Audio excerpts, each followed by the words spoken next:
Hi guys, welcome back to another exciting tutorial of GreatStack. In this video, we are going to learn how to build your own full stack DeepSeek AI app using Next.js. So let's see the project overview of DeepSeek Clone that we will create in this tutorial. So this is the DeepSeek Clone project where you can see we have one input box where we can type the questions and click on send icon. So we will get the response from AI. And in the left side, we have this sidebar where we can expand and collapse this sidebar.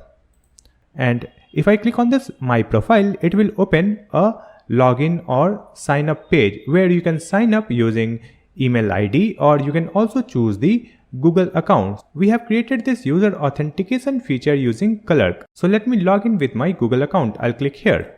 After login or sign up, you will see your profile picture here, and you can also manage your account.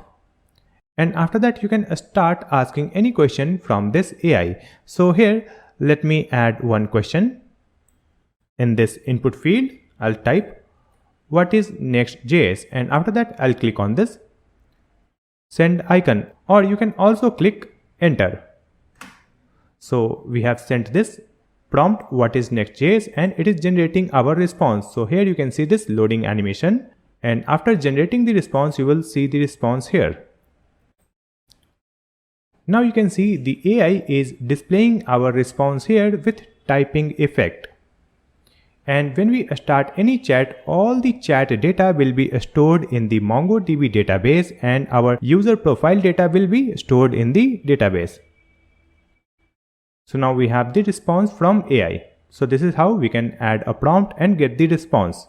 Now in this chat only, we can add a new question also, or you can also start a new chat. So I'll click on this button, new chat.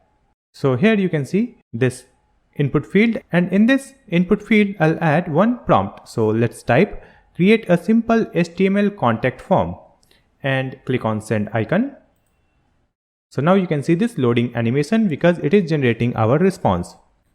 So now you can see it is displaying the response here, and it is creating the code for contact form. And you can see this code is structured because here we have used the syntax formatter that display the code as you see in your VS Code.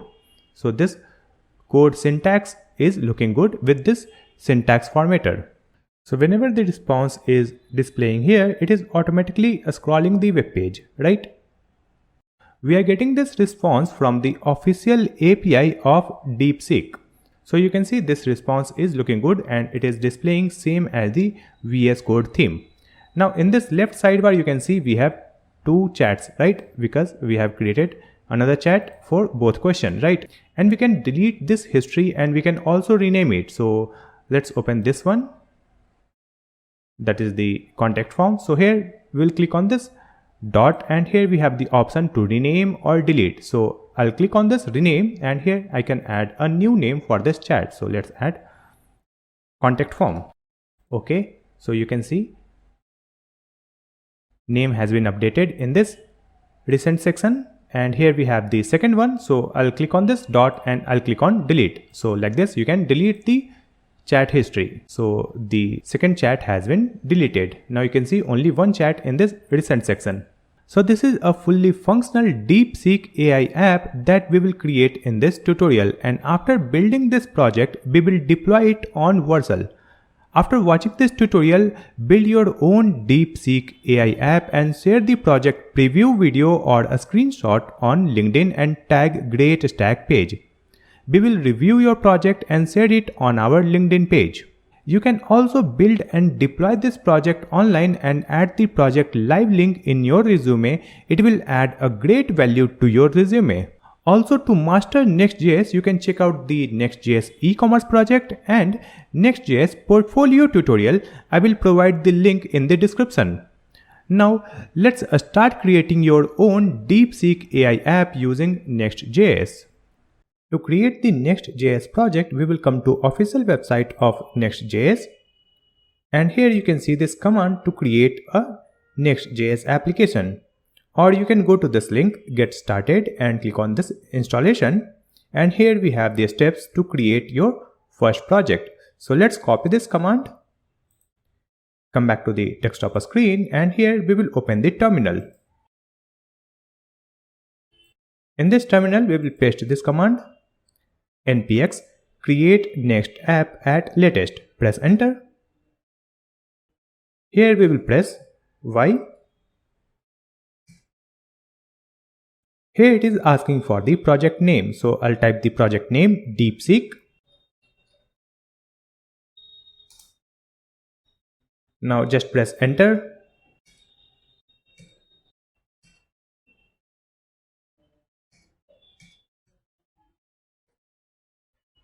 After that, it is creating our Next.js project.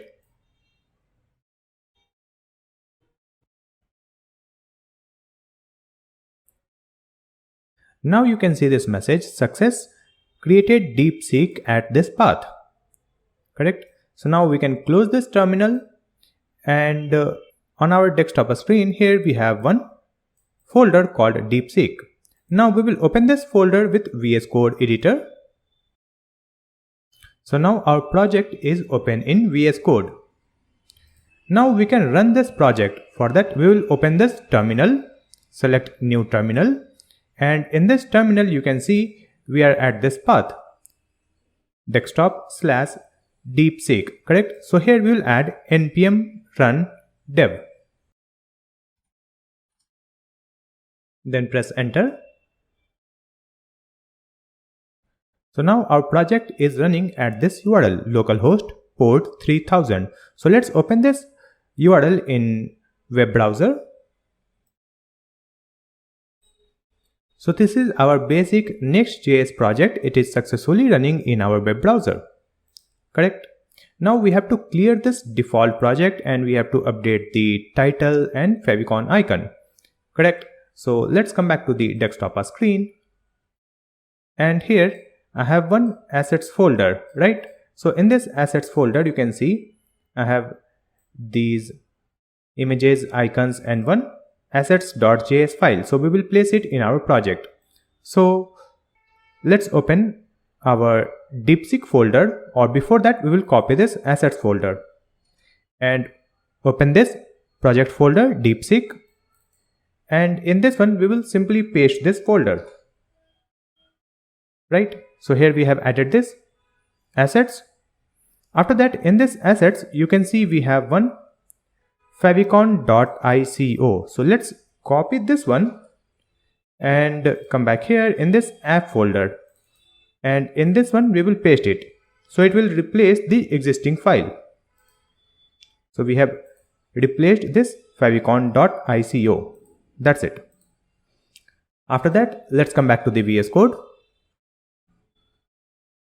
And in the left side, you can see here we have the assets folder, and here we have all the images, and we have assets.js file also. And in this assets.js file, we have all the images. We have imported all images. Then we have added one object, and in this object we have added these images and exported this assets object so that we can easily use these images in any component or page. Now just close this one, and here we will open this app folder, and in this app folder we have layout.js file, and in this one you can see here we have the metadata. So in this one we can update our project title and description. So here we will update the title DeepSeek GreatStack. And here in this description we will type full stack project. That's it. After that we have to add the Google font. For that, here you can see we have this import statement importing from Google, right? So here we will import our own font, that is enter. So we will import this enter from Google. Now let's create this variable. So here let's copy this and paste it here, enter. Then we'll add font enter. It will be a small I, and here we will add the subsets Latin, it is correct, and here we will update this variable name. It will be enter. write in small I. That's it. And remove this second variable. I want only one font, like this. After that, we have to place this font here in this body. So in this body, we will add enter.className. And we can remove this one.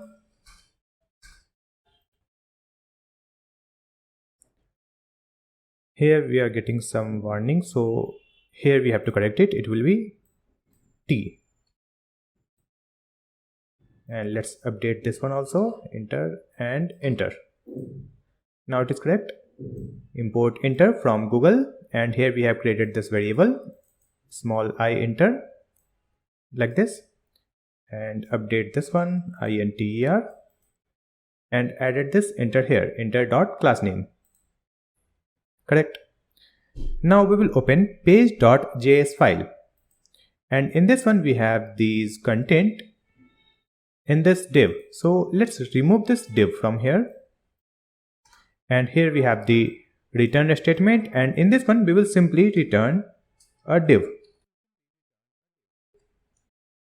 And we can remove this image import, save the changes, and after that, if I come back to the web page, so you can see our web page is cleared, and here we have the project title, DeepSeek, GreatStack, and here we have the favicon icon also. So now we have cleared our project, and we have added the assets also. After that, we will come back to the VS Code, and we will open global.css file. And in this one we have these CSS properties. So let me remove this. Remove this body, remove root. We will only keep this import tailwind CSS, right? And after that we will add @theme. And here we will define the primary color. So here let's add the primary color, and we will add one color code. This one. Correct. After that we will add the HTML tag, and for this HTML we will add apply scroll smooth. So it will add the smooth scrolling effect on entire web page. After that we have to hide the scroll bar from the web page. So here we will add WebKit scroll bar, and in this one we will add display none. So the scroll bar will be hidden. Now we will create the folder structure for our project. So let's close this file, and here in this left sidebar, in this project folder, that is DeepSeek, we will create a new folder, and we will add the folder name components, where we will add all the components for our project. Next we will create another folder called context. In this context folder we will create our context API to store the variables and functions that will be used in multiple components. After that, here we will create a config folder. In this one we will store the configuration files like MongoDB connection file, right? After that we will create a models folder. So let's create models. So in this one we will create the models file. Using that model we can store the data in the MongoDB database. After that we will create the environment variable file. So here we will create .env file. In this one we will store the environment variables for our project. Now we will start adding the HTML elements in our home page. So we will open page.js file. Here we have added this div, right? So before this return statement, here we will create some state variables. So let's add const, and we will add the variable name expand, that will help us to expand or collapse this sidebar. Setter function name is setExpand, and we will add the user state and initialize it with false. And here in this file we have to add use client like this, and user state has been imported from React. After that, let's duplicate it, and here we will add another state variable that will be messages, and the setter function name is set messages. Next we will add the new state variable that is loading, and the setter function name is set is loading. And we will initialize this messages with empty array. And for this loading we will set it false. So we have created these state variables. After that we will add the content in this div. So within this div, let's add another div. And in this div we have to add the sidebar and our main content. So here we will add a class name where we will add flex, and with that we'll add height will be full screen, so just add h screen. So we are adding the tailwind classes. After that, here we have to add this sidebar. So let me add a comment sidebar, and after this sidebar we have to create the div,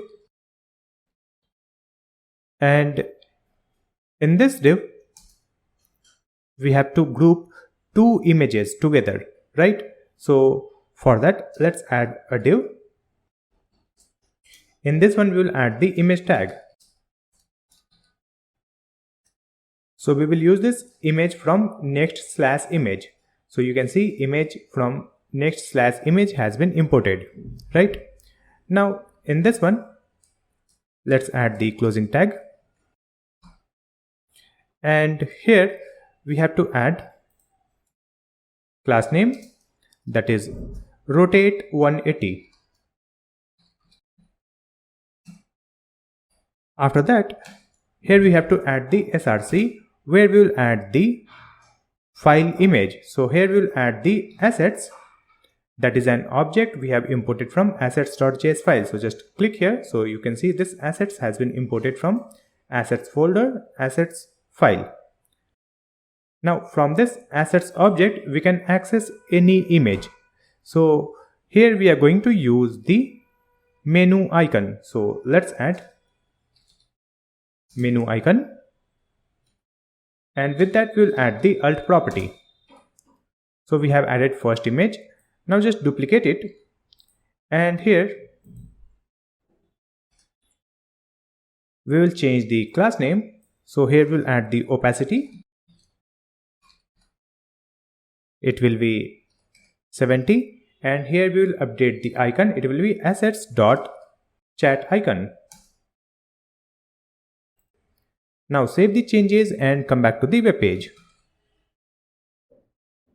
If I open this web page, here you can see this menu icon, and below that we have this another icon also that is in white color. So now we will come back here, and we will add the CSS properties in this HTML elements. So let's start with this one. So after this sidebar we have added this div, right? So in this one we will add the class name, and in this one we will add flex 1, then flex column, items center, justify center, padding x and padding bottom, then background, this color code, and then we have added text white and relative. Next we have another div. So in this one also we will add the class name, and here let's add medium hidden. So for medium and our screen it will be hidden. Then we have added absolute, padding x, top 6, flex, item center, justify between, and width full. After that, here we have this images, right? So in this image we have already added the class name, and in the first one we have to add the on-click property, that is this menu icon. So in this one, let's add space and we'll add on-click, and here let's add one arrow function, and in this one let's add ternary operator. Here we'll add expand. If this expand is true, then we will use this setter function set expand and we will make it false, right? And here we will add the colon. It means when the expand is false, so in that case we will make it true. So we will use this setter function set expand and provide true, right? So when we will click on this menu icon, it will change this expand from true to false or false to true. Correct? Save the changes and come back to the web page. So these icons are hidden, and if I change the screen size, so in mobile view you can see here we have the menu icon and then we have this chat icon. It will be visible in mobile view only. Correct? Now let's close this dev tool, come back to the VS Code. Here, after closing of this div that contains two images, right? So after closing of this div, let's add a space, and here we will add one ternary operator. So just add curly braces message. We have created this messages a state, and in this one we'll check the length, right? Because it is an array, so we can check the length, and if the length is 0, it means it is a empty array. So in that case we will return this fragment, and here let's add colon, and here we will return one div. You can see we are not getting the HTML suggestion here because it is a JS file. So let's open this sidebar, and here we have the page.js file. So let me rename it. I'll right click and choose rename, and we will make it JSX. That's it. Now we'll get the suggestion to type HTML tags. So here you can see we have added this ternary operator. If the messages dot length is 0, then we will display this fragment, and if it is not, then we will display this another div. Now in this first one, let's add one div. It means when we don't have any response from the AI. So in that case we will display one image. We will use this image, and in this one we have to add the src, and in this src let's add assets dot logo icon. After that we'll add the alt property, and here we'll add the class name also. So in this class name let's add height 16. After that we'll add one text in p tag. So here is the text. Hi, I am DeepSeek, and in this p tag we'll add the class name, and here we will add the font size, that will be 2XL, and font weight medium. After that, here we will add another text in p tag, and in this one we will add the message, how can I help you today? And in this one we will add the class name, and we will provide the text that will be small and margin from top, like this. Now here we have this div also, so here also we will add a class name, and in this one let's add flex item center gap 3. After adding it, save the changes and come back to the web page. So here you can see this message, hi, I am DeepSeek, how can I help you today? So when we don't have any response from AI, this message will be displayed, and when we get the response, then it will be added in this messages. So in that case, we will display this another div. After this div, we will display one input box or prompt box where user can enter the prompt. So here, let me add a comment, prompt box, and after that, we will add one text in p tag, and here we will add the text AI generated for reference only, and in this p tag we will add the class name. So here let's add the text size will be extra small, absolute, bottom 1, text gray 500. That's it.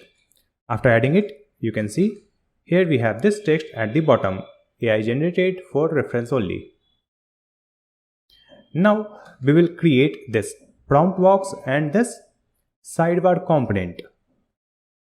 Right. So here we will open this left sidebar, and here in this one we have this components folder.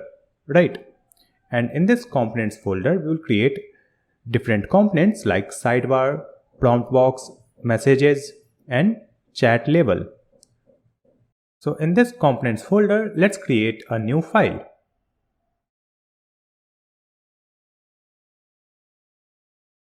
I think I have created a file instead of folder, so let me correct it.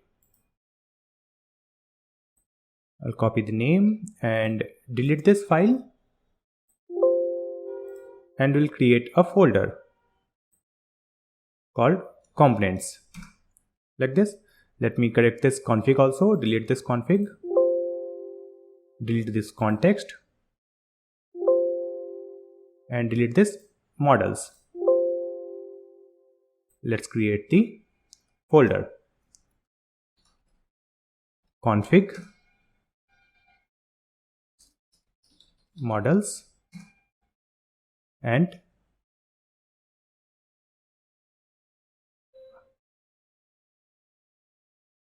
we have created this models inside this config. So let me move here. So we have config folder, models folder, and here we have to create one more folder, that is context. Now in this components folder, let's create a new file with the name sidebar.jsx. Here we will use RAFCE. If this RAFCE snippet is not coming for you, you need to install one extension, that is ES7 React Redux. Just install this extension. After that, you can use this RAFCE snippet. In this sidebar, we have to get the expand and setter function set expand as props. So here we will destructure it using curly braces, and then we will add expand and setter function set expand. Now in this div, we have to create another div, and here we have to add one more div where we will add the image. In this image, we have to add the src, but before that, let me import the image from Next.js. So this image has been imported, correct? Now here, let's add the src, and in this one, we will add one ternary operator. So let's add expand. If this expand is true, in that case, we will add assets dot logo text, correct? It means when it is expanded, we will display the complete logo with text. Else we will display assets dot logo icon. It means when the sidebar is small, then we will display only icon. After that, we will add the alt property. So we have added this image, correct? After that, here we have to add one div, And in this one, we will add one image. So let me just copy this one only. And in this image, we have to add the src, that will be assets.menu icon.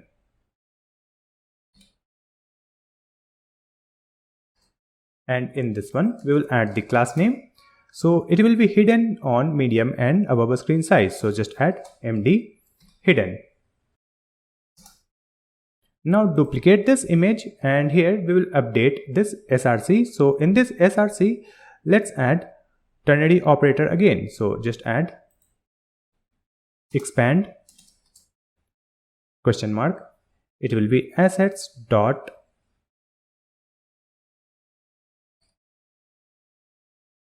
close icon or sidebar close icon. Correct? Then we'll add colon, and here we'll add assets dot sidebar icon. And in this one, we will add this class name, and in this class name we will provide hidden. So by default it will be hidden, and for medium and above screen we will add block, so it will be visual. Correct? After that we will define the width 7. So we have added 2 images.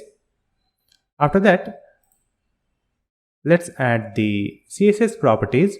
So let's start with this first div. So in this first one, we'll add the class name, and here we have to add the class name using this expand. So for that, here we will add curly braces, and in this one we'll add the backticks. And here let's add flex. Then we'll add the flex column, justify between. Then we will add the background, padding top, transition all, Z50, then max medium absolute, then max medium height screen. After that, we have to add template literal. So just add $, curly braces, and in this one we will add this expand. If it is true, in that case we will add the padding and width. So let's add this, and here we'll add the colon. If it is false, then we will add this another class name, that is medium width 20, width 0, max medium overflow hidden. That's it. Now we'll add the CSS properties in this div. So in this one we will add a class name, and here also we will add curly braces, then add the backticks, and here we will add flex. After that, let's add the template literal using $ and curly braces. In this one we will add expand. If it is true, then what will happen, we have to add flex row and gap 10, and here we'll add the colon. It means when it is false, then we'll add flex column, item center, and gap 8. So we have added the classes in this div. After that, we have this image, and in this one we will add some classes. So let's add class name, and in this image again add curly braces, and let me remove this quote. Just add the curly braces, then add expand. If it is true, then we will add the width 36, and if it is false, then we'll add the width 10, like this. So we have added width for this image, that is logo. Correct? Then we have this div that contains 2 images, right? So in this one also we have to add a class name. So let's add the class name property, and here we will provide these classes, that is group, relative, flex, item center, justify center, hover, it will be background gray 500/20. Then we'll add transition all, duration 300, height, width, aspect square, rounded large, and cursor pointer. And in this one we have 2 images. After these images, again we will add one div. So after closing of this image tag, here we will add one div. And in this one we have to add text according to the state variable. So just add curly braces expand. So if it is true, then we will display the text called close sidebar, right? And if it is false, then we will display the text called open sidebar, right? So if the expand is true, it means it is already open, then we will display close sidebar, and if it is closed, then we will display open sidebar, right? And after that, let's add one div, and in this div we will add just a class name and just add curly braces backticks. And in this one we have to add the width, then height, absolute, background black, rotate 45, correct? After that we'll add the $ curly braces. And in this one we will use this ternary operator, again expand. If expand is true, in that case we will add left 1/2 minus top 1.5 translate x 1/2, and here we'll add the colon. It means when the expand is false, in that case we will add this left 4 minus bottom 1.5. that's it. After that, here you can see we have this one. So in this one we have to add the onClick property. So let's add a space, and here we'll add onClick. And in this one we'll add one arrow function. And here let's add expand. If this expand is true, in that case we will use this setter function set expand, and we will make it false. And if it is already false, then we will make it true. So just add set expand and make it true. After adding it, save the changes, and let's come back to this page.jsx file. And here you can see we have added this comment sidebar, right? So instead of this comment, let's add this component. We will add sidebar. Just click here. So this sidebar has been imported from this components folder and sidebar file. Just close this tag, and in this one we have to pass the props. So here we'll add expand. It will be expand. Then we will pass set expand, and in the value we will pass set expand. That's it. Save the changes. Come back to the web page. So here you can see we have this sidebar, correct? And if I click on this icon, it will expand it, and if I click again, it will collapse it like this. Here you can see this text open sidebar and close sidebar. So we have to update the position of this text. For that we will come back, and let's open this sidebar.jsx file, and here we have this div. So in this one we will add the class name, and here let's provide curly braces backticks, and here we will add the absolute and width max. After that we'll add $ curly braces, and here we will add expand. If it is true, in that case we will provide left 1/2 minus translate x 1/2 and top 12, and after that we'll add the colon. So when expand is false, in that case we will provide minus top 12 and left 0.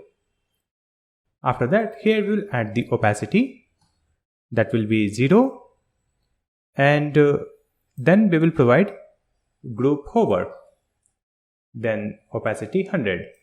After that, we will add transition, background black, text white, text small, and padding X, padding Y, then rounded large.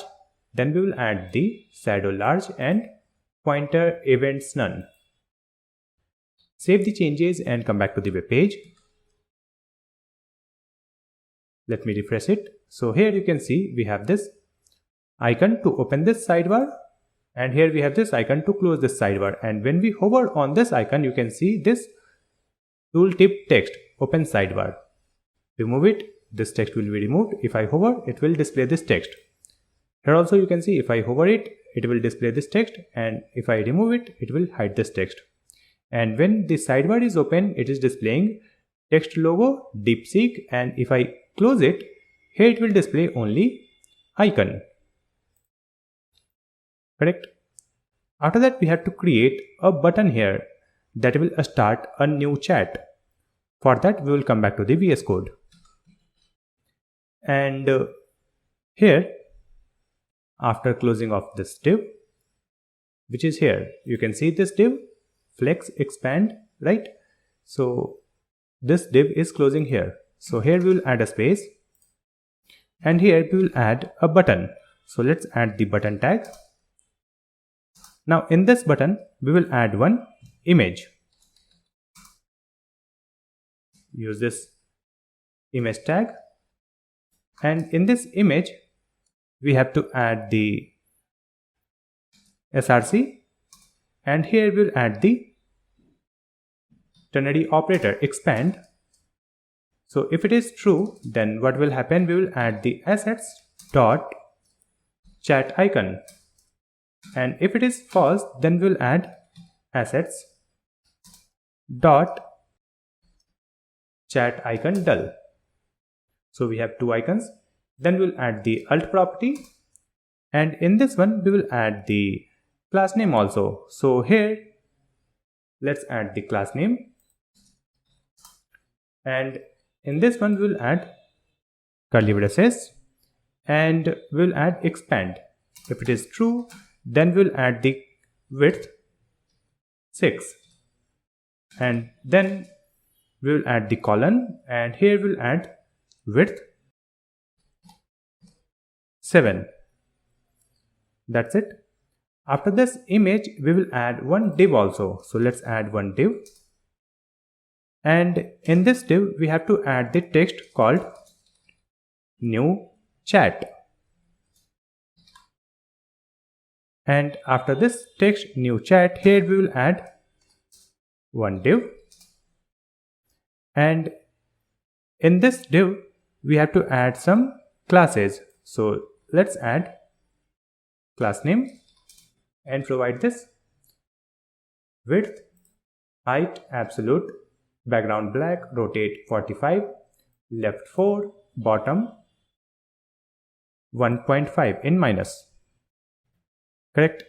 And here we have this closing div and this closing button tag. So before this closing button tag, let's add some text. So we will add curly braces. So we will add curly braces, we will add expand, and we will add AND operator. So when the expand is true, then only we will display this text. So we will add the p tag, and in this p tag we will add the text called new chat, and here we will add the class name. So in this one we will add the text that will be white, then we will add text and font medium. That's it. After that, here let's add the CSS properties in this div. So in this div we will add the class name, and here we will add absolute, then width max, minus top 12, minus right 12, opacity 0, group hover, opacity 100, then transition, background black, text white, then text small, and then we'll add the padding X and padding Y. Then we have added rounded large, shadow large, and pointer events none for this div where we have added the new chat, correct? And here we have this button also. So in this button we will add the class name, and in this button let's add curly braces backticks. Now in this one we will provide margin from top, flex, item center, justify center, cursor pointer. Next we will add the template literal using $sign and curly braces. So in this one we have to add expand. So if the expand is true, in that case we will add these CSS properties, that is background primary. We have already added this primary in the global CSS. Then we have added the hover, then rounded 2XL, gap 2, padding 2.5 and width max. Then we will add the colon, and here we will add the CSS properties when the expand is false. So here we will provide group relative, height 9, width 9, max auto, hover, background gray 500/30 and rounded large. So we have added the CSS properties in this button tag also. After that, save the changes and come back to the web page. So here you can see this button, new chat. And if I collapse this sidebar, here we have this a small icon for new chat. And if I expand it, here we have this big button called new chat. It looks good. Below this new chat button, we will create a section where we will display the recent chats. For that, we will come back to the VS Code. And here, after closing of this button, let's create one div. In this div, we will add one text in p tag, and in this one we will add the text called recents, and here we will add the class name also, and in this one we will add the margin from y-axis. After that, we have to display list of recent chats that we will get after setting up our backend.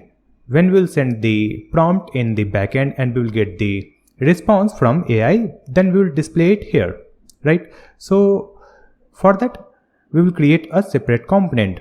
So for now, here we will add one comment, chat label. So we have added this comment where we will add the chat label component, and here we have this div. So in this one we will add a class name, and here let's add curly braces backticks, and in this one we will add margin top, text white /25 and text small. After that we will add $sign curly braces, and in this one we will add ternary operator. If the expand is true, then we will display block, and if it is false, then we will make it hidden, correct? So in collapsed sidebar, this recent will be hidden. After that, this div is closing here, and after that we have another closing div, and here before this last closing div we will add a space, and in this one we will add one div, and in this one we have to add the profile icon, or we will add the login link, right? So here let's add a div, and in this one we will add the image tag,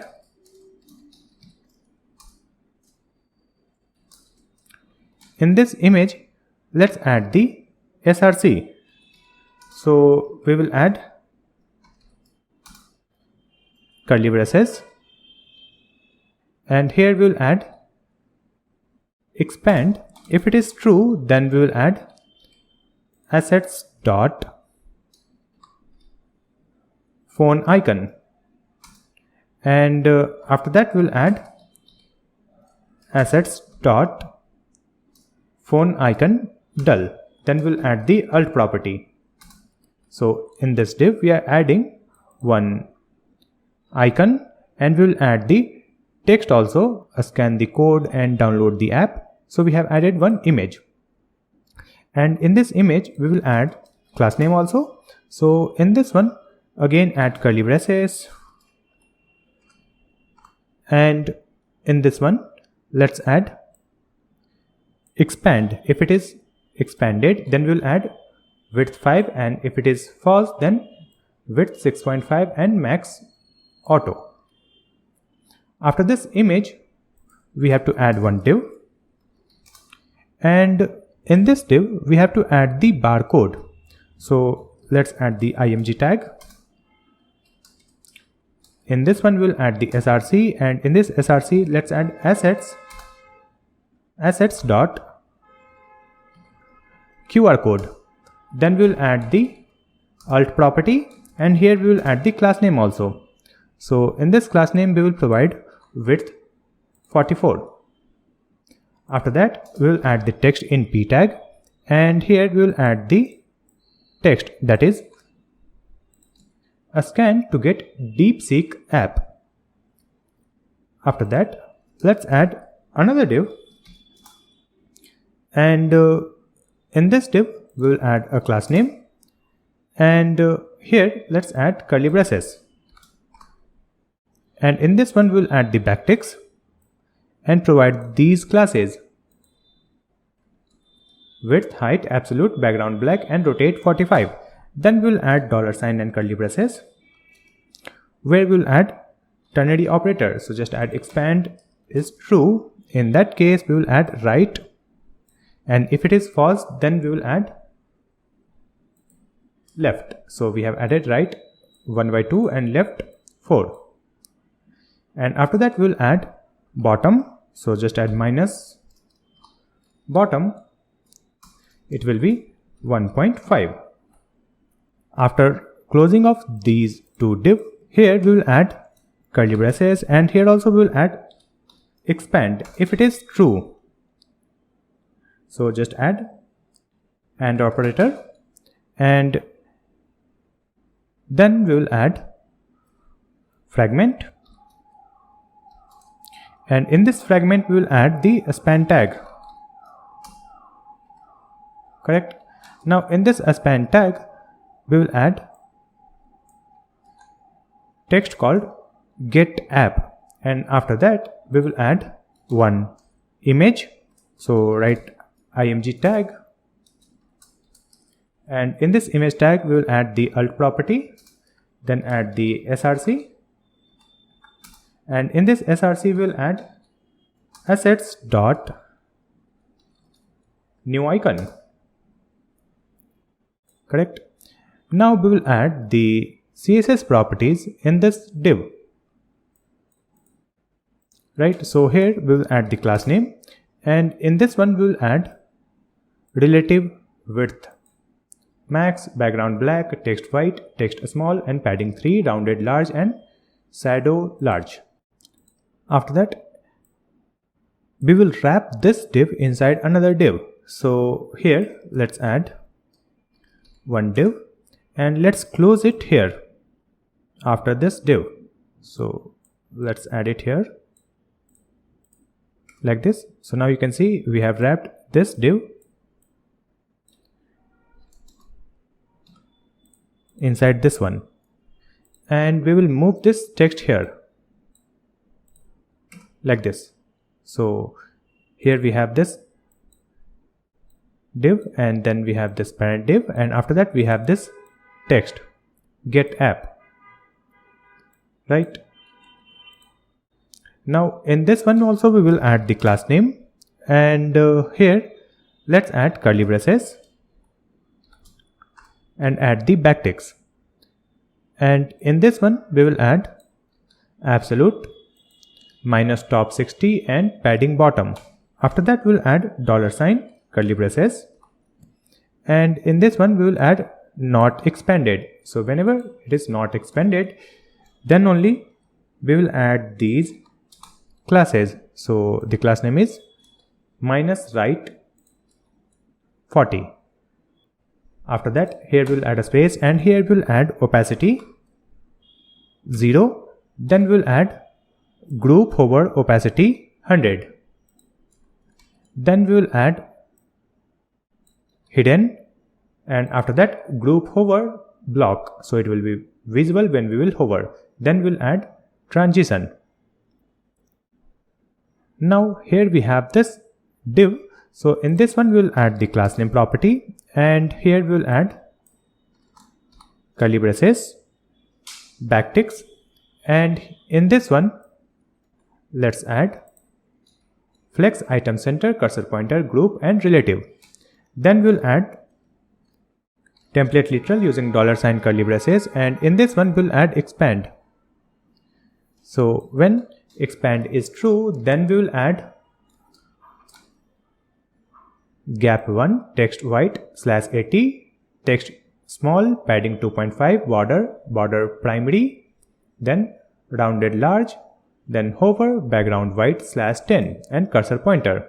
After that we will add this colon, and here we will add CSS properties that will be added when the expand is false. So here we will add height, width, max auto, hover, background gray 500/30 and rounded large.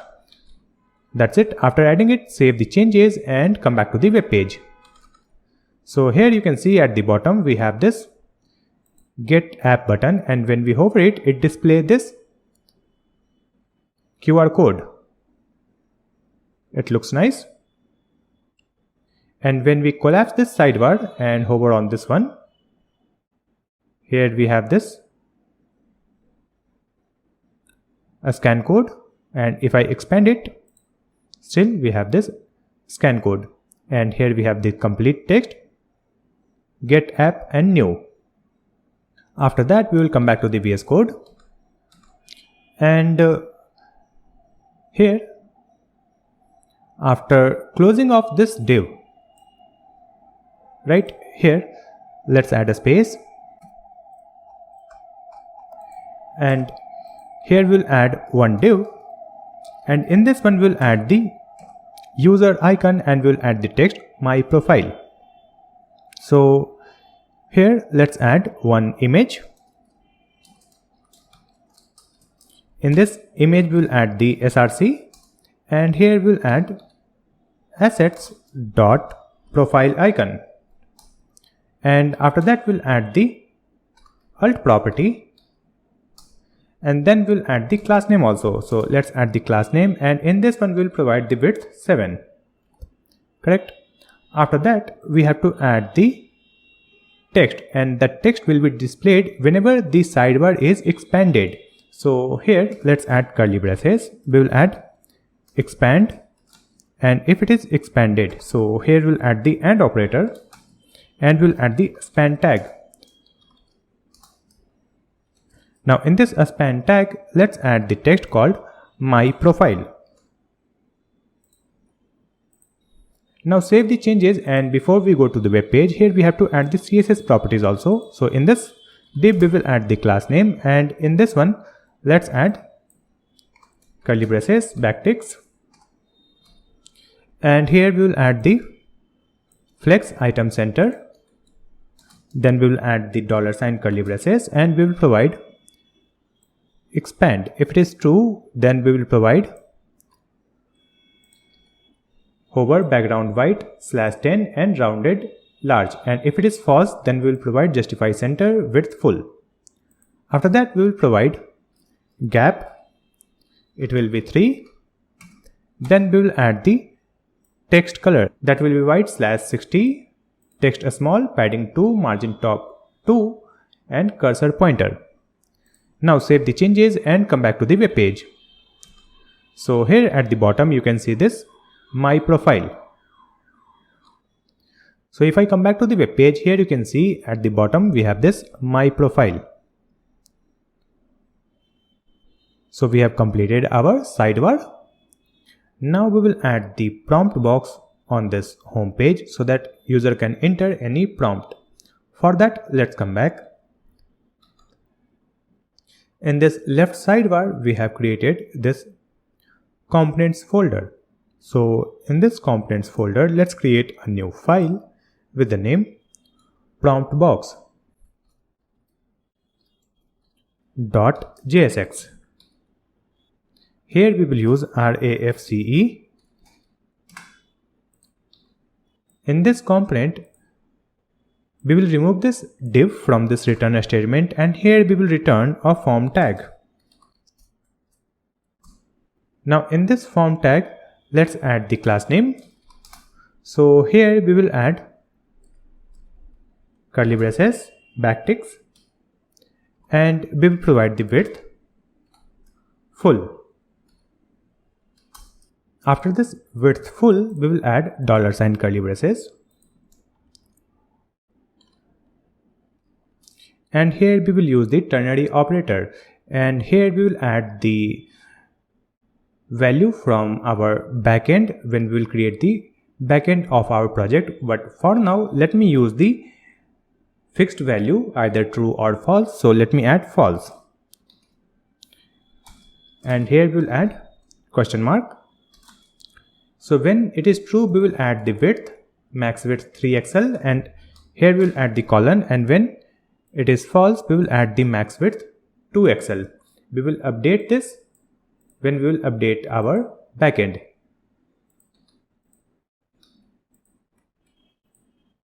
We have added false.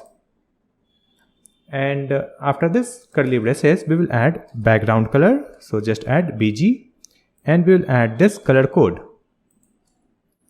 After that, we will add the padding and rounded 3XL, margin top, and transition all. Now in this form tag, we have to add the text area. So just add text area, close this tag. Now in this one, we have to add the rows. It will be 2. After that, we will add the placeholder, and in the placeholder we will add the text called message DeepSeek. Next, we will add the required property. Correct? Now in this one, we have to add the class name also. So let's add the class name, and here we will provide outline none, width full, resize none, overflow hidden, break words, background transparent. Correct? After that, we will create one div after this text area. So here let's add one div,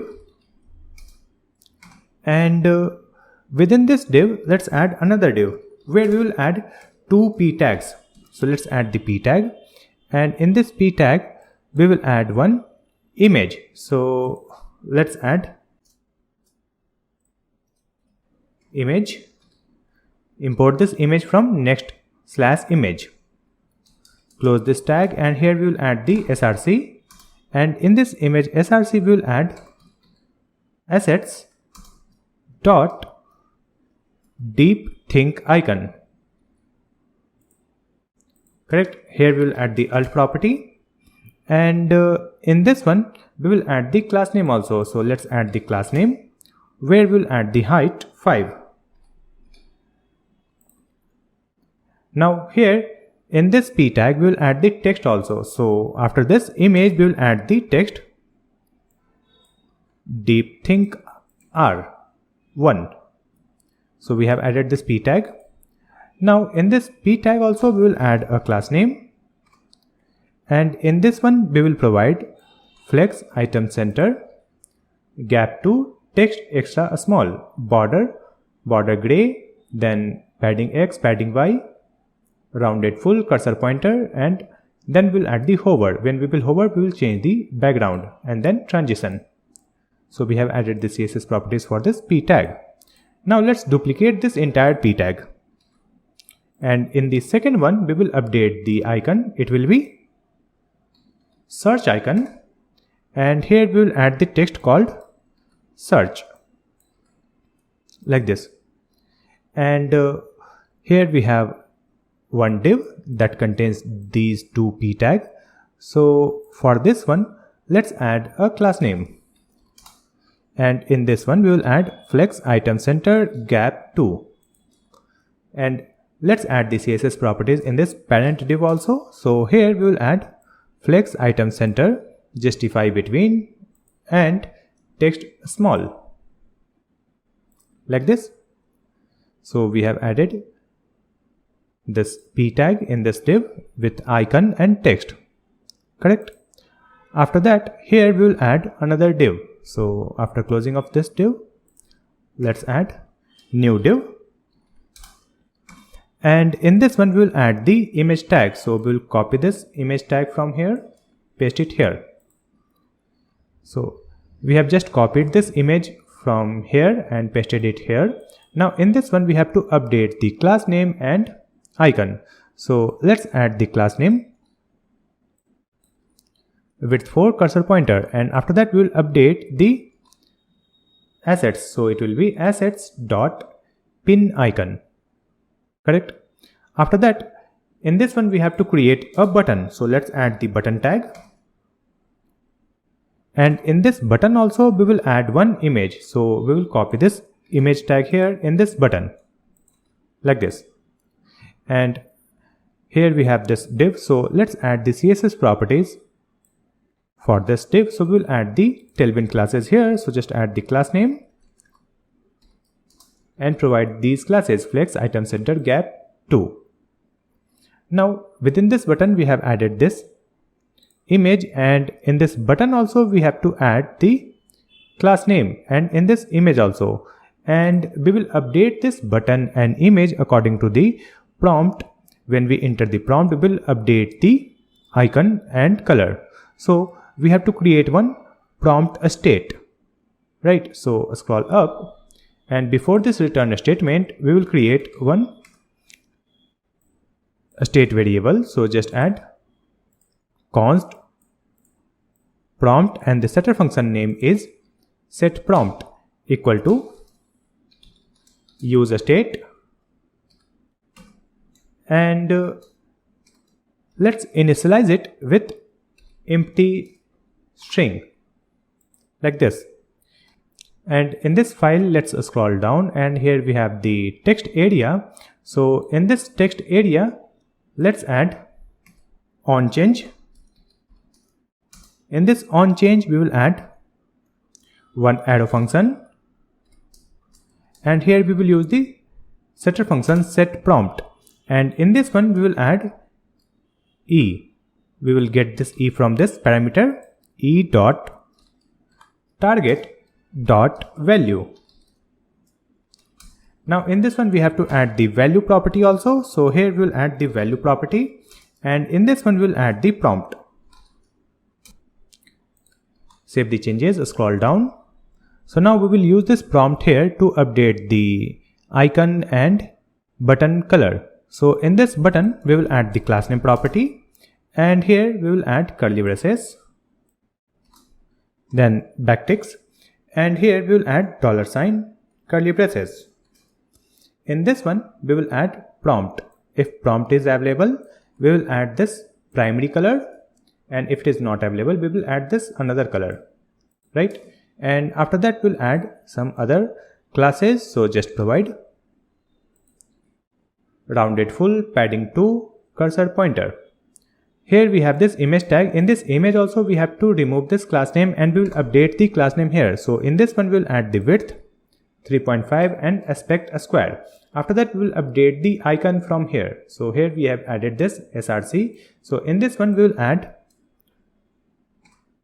prompt. So if the prompt is available, we will add assets dot arrow icon, and if it is not available, then we will add assets dot arrow icon dull, like this. So now we have completed this prompt box. Next we have to mount this component on our page.jsx file. So let's open it, and here scroll down. We have added one comment here, that is prompt box, right? So in this one, let's add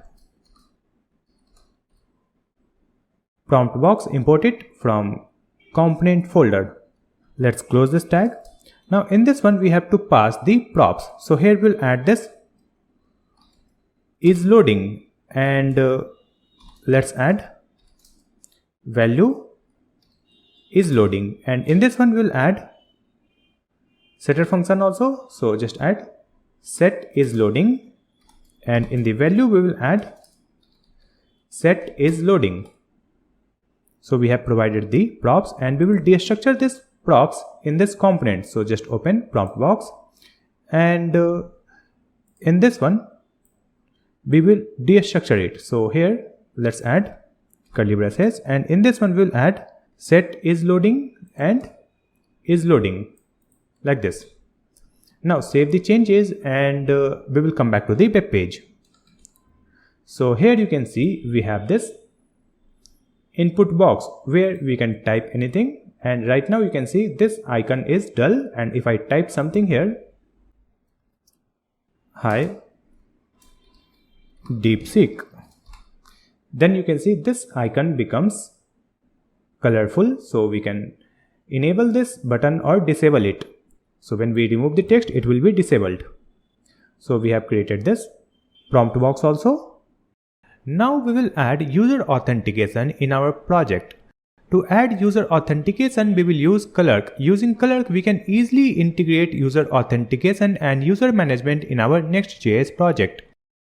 Clerk provides beautiful and ready to use components like sign up component, user button, user profile, and other component that we can easily integrate in our project.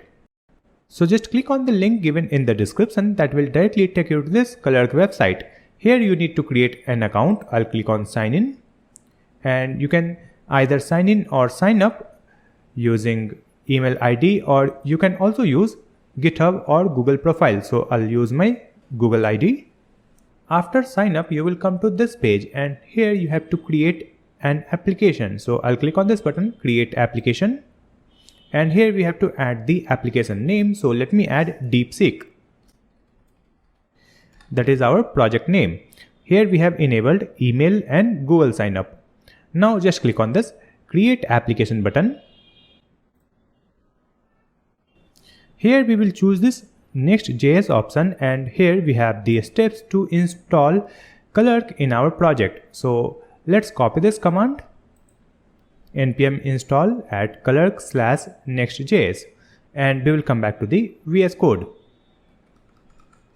and we will open the terminal, and first we have to stop our project using Ctrl+C, and here we will paste the command npm install at clerk/nextjs.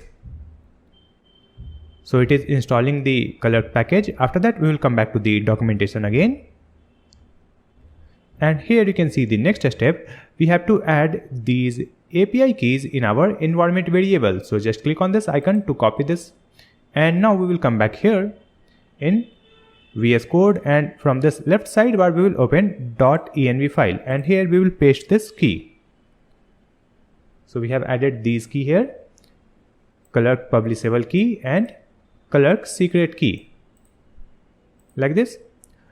Save the changes and come back to the documentation again, and let's see the third step. So we have to create a middleware.ts file, and in that one we will paste these code. So let's create a new file here in this left sidebar. In the root directory we will create a new file with the name middleware.ts. Now in this file we have to paste this code.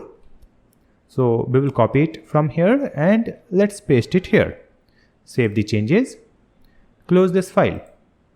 Now just come back here, and next you can see we have to add the Clerk provider tag in our layout.tsx or JSX file. So let's copy it, and we will come back to the VS Code. We will open our layout.js file, and in this one here we have this HTML tag, right? So we have to wrap this tag using Clerk provider. So before this HTML, let's add opening arrow Clerk provider. You can see we are getting the suggestion Clerk provider from at clerk/nextjs. We will click here and let's close this tag. And here you can see this Clerk provider has been imported from at clerk/nextjs. Now let's move this closing tag here after this closing HTML like this. So now you can see the structure. Here we have the Clerk provider opening tag and closing tag. It means we have wrapped this HTML tag using this Clerk provider. That's it. After that, we will come back here and scroll down. You can see the next step. You can start the project again. Correct? So again, we will come back here in this terminal and we will run our project using npm run dev. So it will start the project again. So you can see our project is running on this localhost port 3000. Now let's verify it. We will come back here and if I refresh it, you can see still this page is working. Now we will add the login component in our project. For that, we will open this sidebar.jsx file and in this one, you can see we have added this profile icon and my profile text that is displayed in the left side of this sidebar. You can see here. So if I click here, it should open a login form or sign up form. For that, we will come back here and in this one, first we have to import the component from Clerk. So in this one, let's add import. We will import the use Clerk and let's import it from @clerk/next.js. So we have imported use Clerk and with that we will also import the user button. Correct. Now we will use this use Clerk to get the open sign-in function from this use Clerk. So before this return statement, let's add a space and here we will add const and we will add curly braces. We will destructure this open sign-in from this use Clerk. Now we have this open sign-in function and we will link this function with our button. So we will scroll down and here we have this div, right? So in this div we have to add the onClick property. So let's add a space here and in this one we will add onClick and in this one we will simply provide this open sign-in. After adding it, save the changes and come back to the web page. And now if I click on this one, you can see it is opening this sign up page. Here we can sign in using Google or we can use the email ID also. So let me click here on continue with Google. Choose the email ID, click on continue. So now we are logged in on our website. We can click here to go back to the home page. So now we are logged in, but still you can see it is displaying this same icon here. But we are already logged in. So whenever we are logged in, here we will display the user's profile image, right? Now we will come back to the VS Code and here we will create the context file where we will store the function and a state variable that will be used in all components. So here in this left sidebar, we have the context folder. In this one, we'll create a new file with the name appcontext.jsx. In this context file, we have to create the context. So here first we will add the use client. After that, we will import create context and we will import it from React. So we have added create context and using this create context, we will create the context. So just add export const and the name will be app context equal to create context. So we have created the app context. Now we will add export const use app context, right? So it will be one arrow function and in this one we will return our use context. So just click here, use context has been imported from React and in this one we will provide this app context. So using this use app context function, we can get all the data from this context file. Now in this one we have to add the data using the app context provider. So we will add export const and write the function name app context provider. It will be one arrow function, and in this props we will get children, correct? And here we can store all the state variables and functions that will be used in any component. So here we will add const, and in this one we'll add the user, right? And here we'll add this use user that we will get from Clerk. You can see user has been imported from Clerk. Now we can pass it in one object, and then we can use that in any component. So for that we have to create one object here. So let's add const, and we will add the value object, and in this one let's provide this user, correct?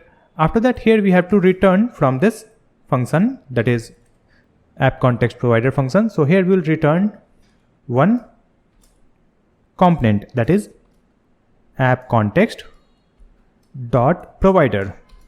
Close this tag, and between this tag we will provide this children. That's it. Now with this component we have to provide the value object. So just add the value, and in this one we will add this value. Now it is correct.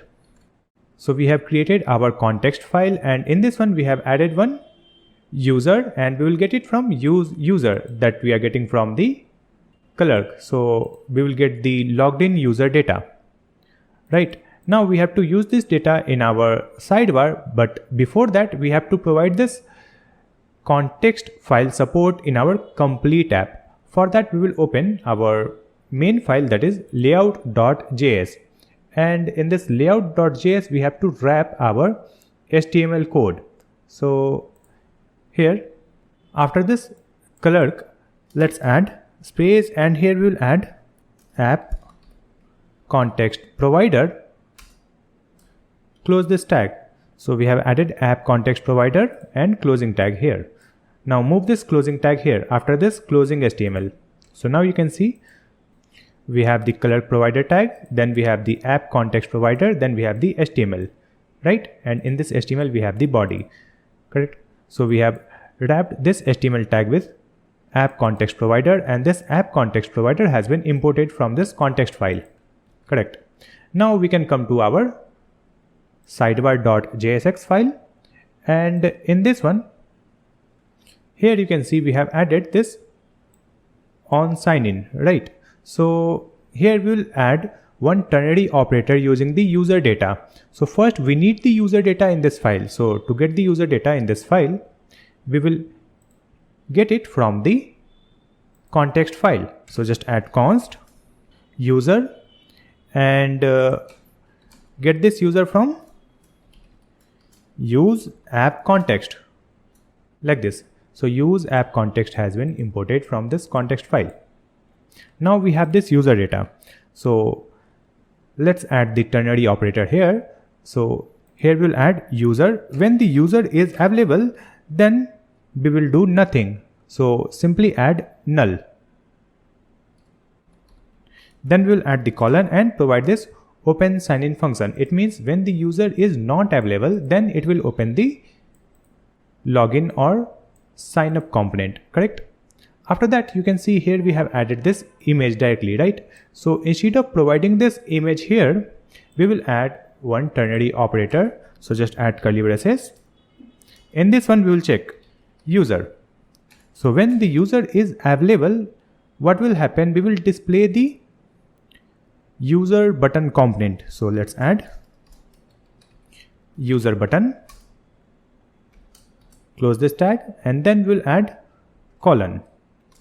And here we will provide this image tag. So it means when the user is not available, then this default image will be displayed, and if the user is available, in that case this user button component will be displayed. So after adding it, if I come back to the web page, Here you can see we have this user's profile icon in the bottom left side, correct? And if I click here, it is opening the name, email ID, manage account and sign out button. If I click on this manage account, we can manage our account. We can update the profile, we can update the email ID, and we can also delete this account, right? So we have the option to manage our account.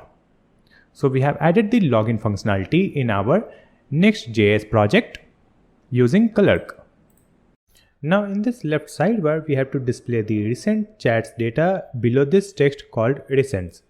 For that we will create a component. So we will come back here in VS Code and we will open this sidebar, and here in this components folder we will create a new file with the name chatlabel.jsx. Here we will use RAFCE and create this component. Now in this return statement we will add this div, and in this div let's add some classes. So we will add the class name property, and here we will provide width item center. Then we will provide the justify between padding 2 text white /80. Then we'll add the hover effect, then rounded large, text small, group and cursor pointer. Now within this div we have to add the chat name. For that we will use the p tag, and in this one let me add a static name. So let's add chat name here, and in this p tag we'll add the class name, and here we will provide group hover, max width and truncate. After this text we have to display 3 dots, and when we will hover on these dots we will get more options like rename or delete. For that we will create a div, and in this div we will add the image tag for adding the 3 dots. So let's add this image from next. Here we'll add the src, and in this src let's add assets dot 3 dots. Then we'll add the alt property, and in this one we will add the class name also. So here we will provide the width 4. After that here we'll create another div, and in this div we have to add 2 items, that will be rename and delete, and with that we will add the icon also. So in this div let's add the first div that contains one image and text. So to add the image, again add the image tag, add src, and in this src we will add assets dot pencil icon. Then we'll add the alt property, and after that in this one we'll add the class name and provide the width. Next we have to add one text also. So here we'll add the p tag, and in this p tag we'll add the text called rename. So we have added the first item, correct? Now let's add the CSS properties also. So here we have this div after the paragraph text. So in this one we'll add the class name, and here we will provide group, then relative, flex, item center, justify center, height, width, aspect square, and hover, background black /80 and rounded large. After that we have this image. So in this image we will add the class name, width 4 that we have already provided, right? So then we have this another div. So in this div we will add a class name, and in this class name we will provide absolute. After that we will provide minus right 36, top 6, background gray 700, rounded XL, width max and padding 2. Next in this div we will add the class name. So here we will add the class name property, and in this one we will provide flex item center, gap 3, hover, background white /10, padding X, padding Y and rounded large, correct? So we have added the CSS properties. Now we will duplicate this div where we have added one image and text. So let's duplicate this div. And in the second one, we will update the icon and text. So the text will be delete, and here we will add the icon that will be delete icon, like this. After that, we have to mount this component in our sidebar. So let's open sidebar.jsx, and in this one, let's scroll up. Here you can see we have added one comment, chat label. So here we'll add this component, chat label. So this will get imported. Close this tag like this. Now save the changes and come back to the web page. So here you can see we have this chat name here, then 3 dot, and then we have these options, rename and delete. Correct? So we have to hide it. It will be displayed when we hover on this one. Correct? So for that, we will come back here. Here we will scroll up, and now we will create one state variable. So just add const. A state variable name is open menu and setter function name is set open menu equal to use state. And in this one, we will add one object where we will add the ID. So let's add the ID 0, and then we will add open. It will be false. So we have added two properties in this object. Now we have to pass it as a props in this component. So let's see where we have added this component. Here it is. We have the chat label. In this chat label, we will add the props open menu. And let's add the value. It will be open menu. After that, we will add the set open menu equal to object and provide set open menu. So we have provided this props. Now we will destructure it in the component. So we will open chat label, and here we will destructure it. So we will add curly braces, and in this one we will provide open menu and set open menu. Now scroll down, and here we will add the ternary operator. So in this div where you can see group relative, right? So in this one, after this div where you can see group relative, here we have this image, right? Where we have added 3 dot. So in this class name, we will add the template literal. For that, we'll add curly braces. We will change it to backticks. Here we'll add a space and $ curly braces. Now in this one, we will use this open menu dot open property. Correct? And here we'll add question mark, and if it is true, we will add empty string, and if it is false, then we will add hidden. So it will be hidden. And now we will add the same thing here. So we will copy this and let's add it in this div where we have added absolute. So after this absolute, let's add this $. So we have to wrap it in curly braces and change this single quote to backticks like this. So we have added open menu dot open question mark. If it is true, then we will add block. It will be visible. And if it is false, then we will add hidden like this. In this image tag, after adding this ternary operator, here we will add one more class name. So just add group hover block. After providing it, just save the changes and come back to the web page. So now you can see if I open this web page, this 3 dot is hidden, and if I hover on this one, again this 3 dot is visible. Correct? Now we will create the component. Using that, we will display the chat messages on this home page. For that, we will come back to the VS Code, and here we will open this left sidebar and we will open this components folder. So in this components folder, we will create a new file and write the file name message. So I have added message.jsx. Here we will use RAFCE, and in this one we have this return statement, and here we will get some data from props. So here we will get role, and we will also get the content that we will display in this component. So within this div, we have to display the data.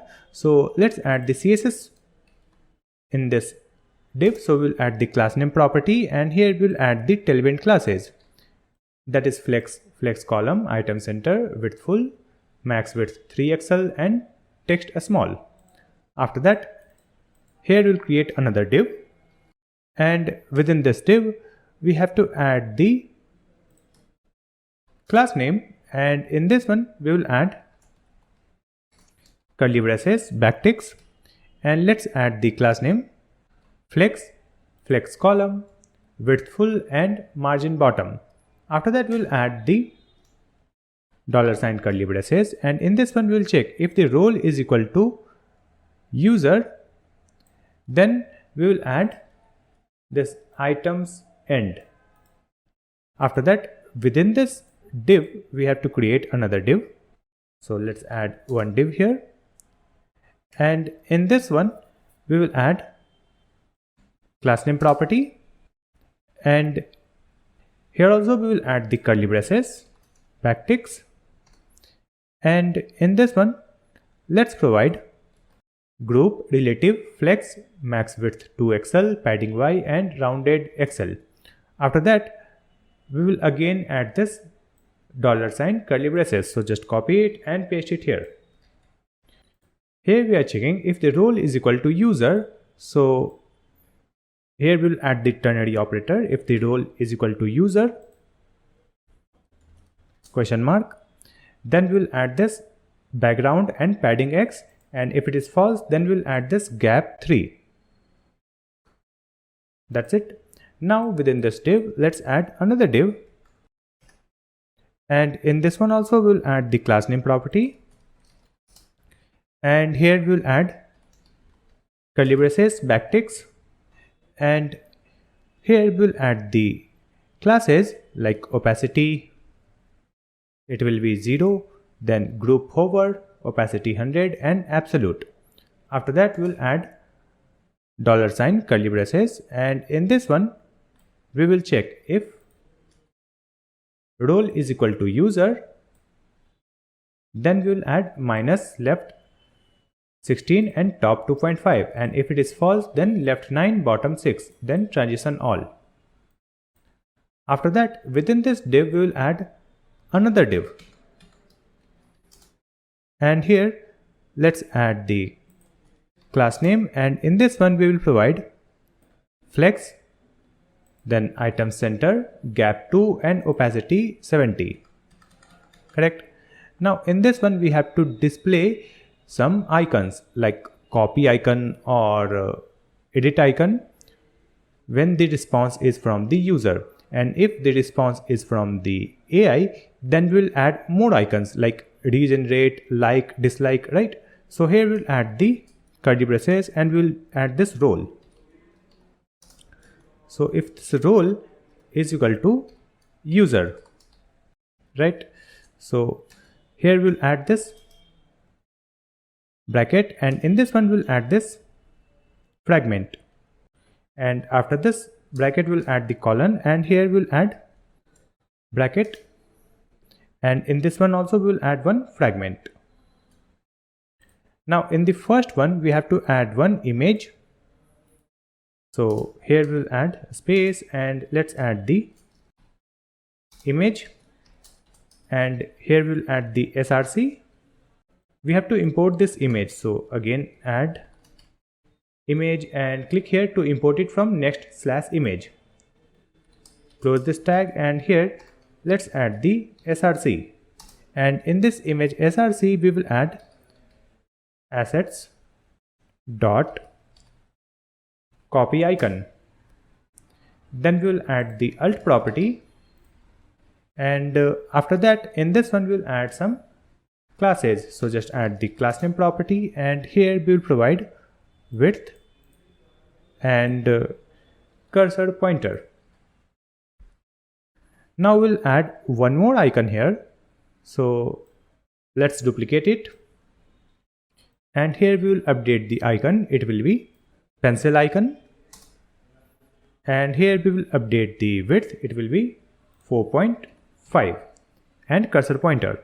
Now here in this second fragment again we will add the icons. So let me copy the first one, paste it here, and in this one let's add copy icon only, and width will be 4.5 and cursor pointer. After that let's duplicate it. We will duplicate this image tag, and in the second one we will add regenerate icon. In the second one we will add the width 4. Here also we will add width 4 and 4. In the third one we will add the icon, that is like icon, and in the fourth one we will add dislike icon, like this. Now we have these closing div tag. So after that let's add curly braces again, and here again we will check role. If it is user question mark, then we will add this bracket, and here we will add the colon and add another bracket, like this. Now in this first one we will add the span tag, so we will return one span. Now in this span we will add the content that we are receiving from props, so just add content, and in this span we will add the class name also. So let's add the class name text white /90. After that here we have this bracket. So in this one first we have to add one image, so just add image, then add the src, and in this src we will add assets dot logo icon.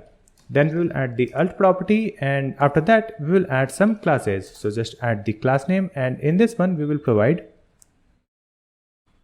width, height, border white /15, and rounded full. After that we have to add the content, so we will display it in a div. So just add one div tag. We cannot return two elements, so we have to wrap it inside a fragment. So here we will add one fragment, and let's move it here. Now it is correct, and now we can add one div here. So let's add this div, and within this div we have to add our content. So here we'll copy this content, paste it here. Correct.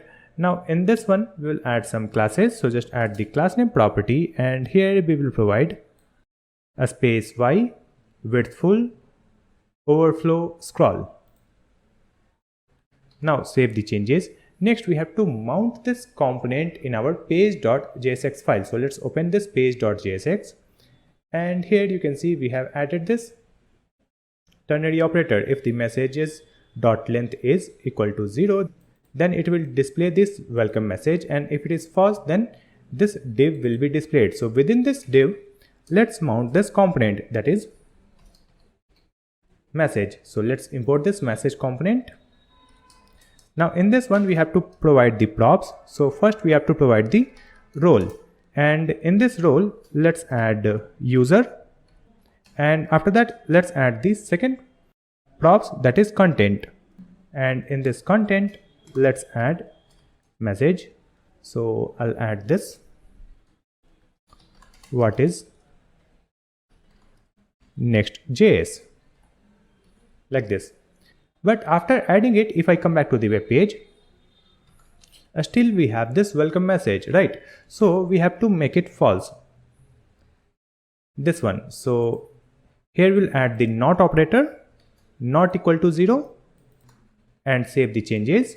Now you can see here we have this what is next.js, and then we have this copy icon and edit icon, because this is response from user, right? And now if I come back here and if I update it, instead of this user we will add AI, Save the changes, come back here.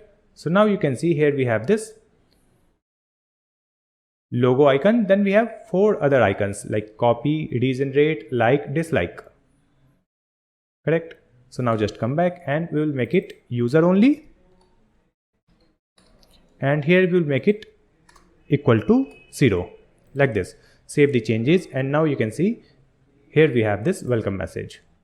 So now we have completed the UI part of our DeepSeek Clone Next.js project. Now we will create the backend of our application. So we will come back to the VS Code and we will come to terminal. We will stop this project. So let's add Control C. Yes. Here we will install some packages that we will use in our backend. So here we'll add npm I and we'll add the package name, that is Axios. Using this we will make the API call. After that we'll add the Mongoose package to connect with the MongoDB database. So just add Mongoose. Next we'll add the OpenAI. Using that we can make the API call and get the response from the AI. After that we'll add the svix package. So just add svix. Using this we will manage the Clerk webhooks and store the user data in the database. So these are the packages that will be used in the backend. Now we'll add some other packages also that will be used in our front end. So we need a package called Prism.js. We will use this Prism.js to highlight the syntax. After that we will install React Hot Toast. Using this package we will display the toast notifications. And now we will add one more package, that is React Markdown. Using this React Markdown we will structure the response that we will get from the AI. So let's click enter to install these packages. So these packages has been installed. Now we'll start the project again using npm run dev. So now our project is running. Now we will hide this terminal, and if I open this package.json file, so in this one you can see we have this Axios, Mongoose, OpenAI, Prism.js, React Hot Toast and React Markdown. Then we have this svix. So we have installed these packages. After that we need to create account on MongoDB Atlas, where we will store our user data and chat data. For that, let's come back to the web browser and here we will search for MongoDB Atlas. Open this website, click on sign in. You can create an account here using this sign up option. I already have an account, so I'll click on this Google icon to log in with my Google account. After login or sign up, you will come to this page. Here we will click on this create button to create a cluster. Here we have to provide the cluster name. It will be cluster 0. Let it be. And before that we will select this free server. Let's choose this one. It provides 512 MB and after that you can choose any of this cloud provider. So I'll use this Google Cloud, and here you can choose any nearest region. So I'll choose Mumbai, and after that just click on this create deployment button. Now here we have to provide one username and password to access this database. So we will add the username GreatStack, and in this password I'll add GreatStack123. Never use @ symbol in this password field, else it will give an error. So make sure to add a simple password here. So we have added the username and password, and we'll click on this create database user. After that just click on this button, choose a connection method. Here we will click on this drivers. From here we will choose this Mongoose. So you can see it is asking to install this Mongoose. We have already done that. After that, you can see this message. It is creating our connection string. So it may take few seconds or minutes. So just wait for that. Or we will click on this done button for now, and we will come to this network access section. Open this network access, and here you will find your IP address. Just click on this edit icon, and here just click on this allow access from anywhere. So it will add this IP 0.0.0.0 and click on confirm. So now you can connect with your database from any IP address. So you can see the status pending. So just wait for this status to be updated. Now you can see the status active. Again, we will come to this clusters, and we'll click on this connect button. Click on drivers. So now you can see our connection string has been generated here. So let me just copy this string from here and copy it till here. That is mongodb.net. Just copy this part, and we will come back here in VS Code, and we will open .env file. So let's open sidebar and .env file, and here we have to add a new environment variable. So write the environment variable name MongoDB URI equal to, and in this one we will paste this connection string. So in this connection string, you can see we have this username GreatStack, and after that here we have to provide our password at this place.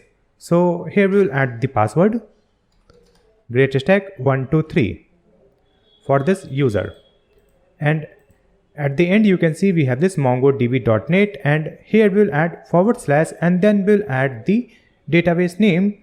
So just add DeepSeek. So we have added our project name here, DeepSeek. So now we have the connection string to connect with the MongoDB database, right? After that, we have to create a configuration file to connect with the database. To create the configuration file, here in this config folder, we will create a new file with the name db.js.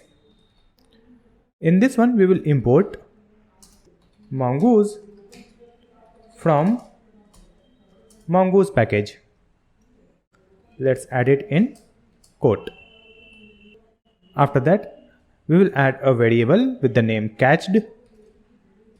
It will be global.mongoose. Then we'll add the OR operator, and here we'll add one object, and in this object we'll add connection null and promise null. After that, we will create a MongoDB connection function. So here we'll export that function. So just add export default and add the async keyword. It will be asynchronous function. Now we'll add the function and write the function name connectdb, and we have created this function.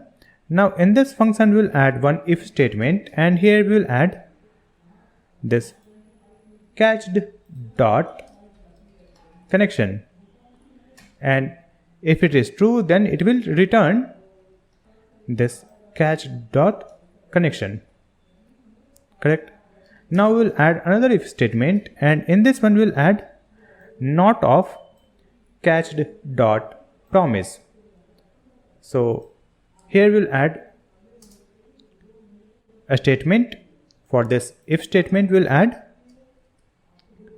this catched dot promise equal to mongoose dot connect, and in this mongoose dot connect we have to provide the connection string. So we have added the connection string in our environment variable, right? So we will add process dot env dot MongoDB URI. So let me just copy it from environment variable only. Here we have MongoDB URI.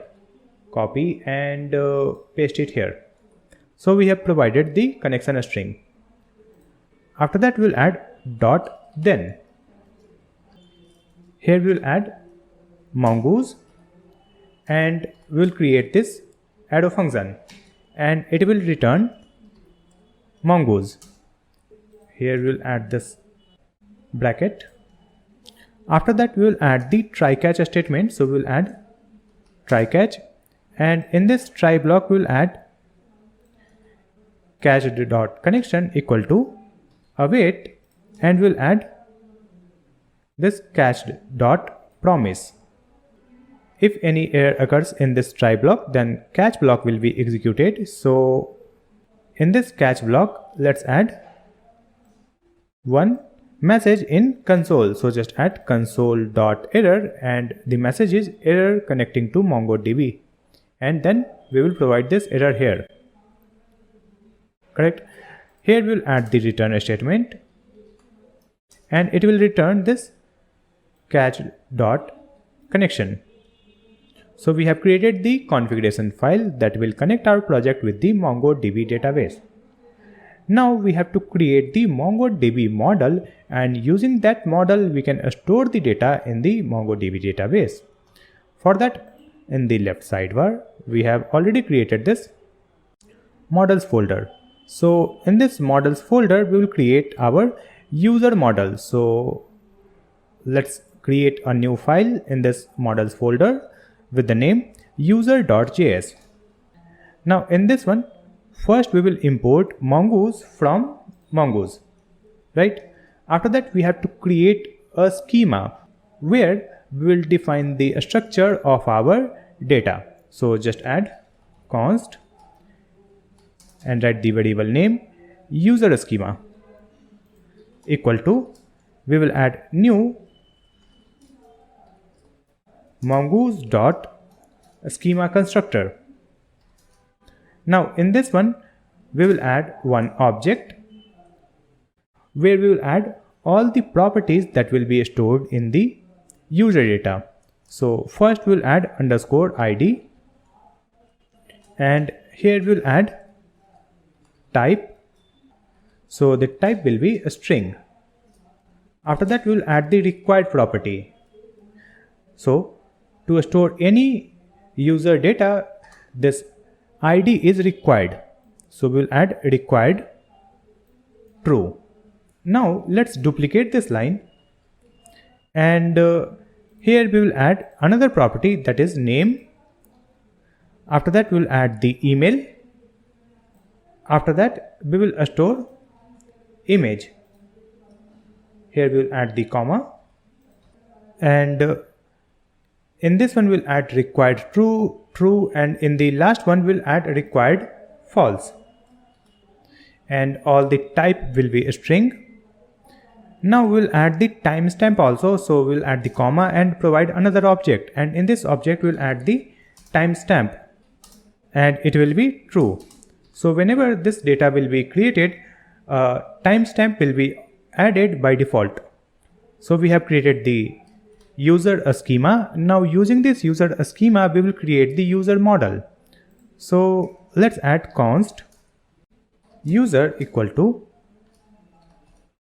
mongoose.model, and in this one we will add the model name, that is user, and after that we will provide this schema. So this is how we will create a user model. But if this user model is already created, this statement will try to create the model again. So to solve this one, we'll add one OR operator here. So let's add OR operator, and before that we will add mongoose dot models dot user. So if any user model is already available, then it will be added here in this user. After that we have to export this user model, so we will add export default, and we will add user. So now we have created the user model also. Using that we can store the user data in our MongoDB database. Now we have to set up the Clerk webhooks so that we can get the data from the Clerk whenever the user gets created or updated or deleted. Then we will update the data in our MongoDB database also. So to set up that, we will come to this left sidebar, and in this app folder we will create a new folder with the name API. Now in this API folder, let's create another folder with the name Clerk. And in this Clerk folder, we will create a new file, that is route.js. Now in this file, first we will import webhook from Swix. Correct? After that, we will import the connectDB function from config folder and db file. After that, we will import the user model also. So just add import user and import it from models folder and user file. After that, here we will create a post function. So just add export async and function, and the function name is post. In this one, we will get the request, and here we will add one variable const wh for webhooks equal to new webhook, and in this one we have to provide the secret key of our Clerk. So for now, let me add secret key here in this environment variable. So let's open this .env file, and in this one we will add this signing secret equal to, and here we'll add the empty string like this. So we have added signing secret, and now we will use this signing secret in this file. So here we'll add process.env and provide the environment variable name signing secret. After that, we'll add const, and here we'll add header payload equal to, it will be await, and provide headers. So just click here. So this headers has been imported from next/headers. After that, we will add const and write the variable swix headers equal to, it will be one object, and in this one we will define the swix id property, and in this swix id we will add this headers payload dot get and provide this swix id. Let's add comma, duplicate this line, and here we will add swix signature, and here also swix signature. Now we will get the payload and we have to verify it. So let me add one comment here, get the payload and verify it. Correct? So in this one we will add const payload equal to await and request dot json.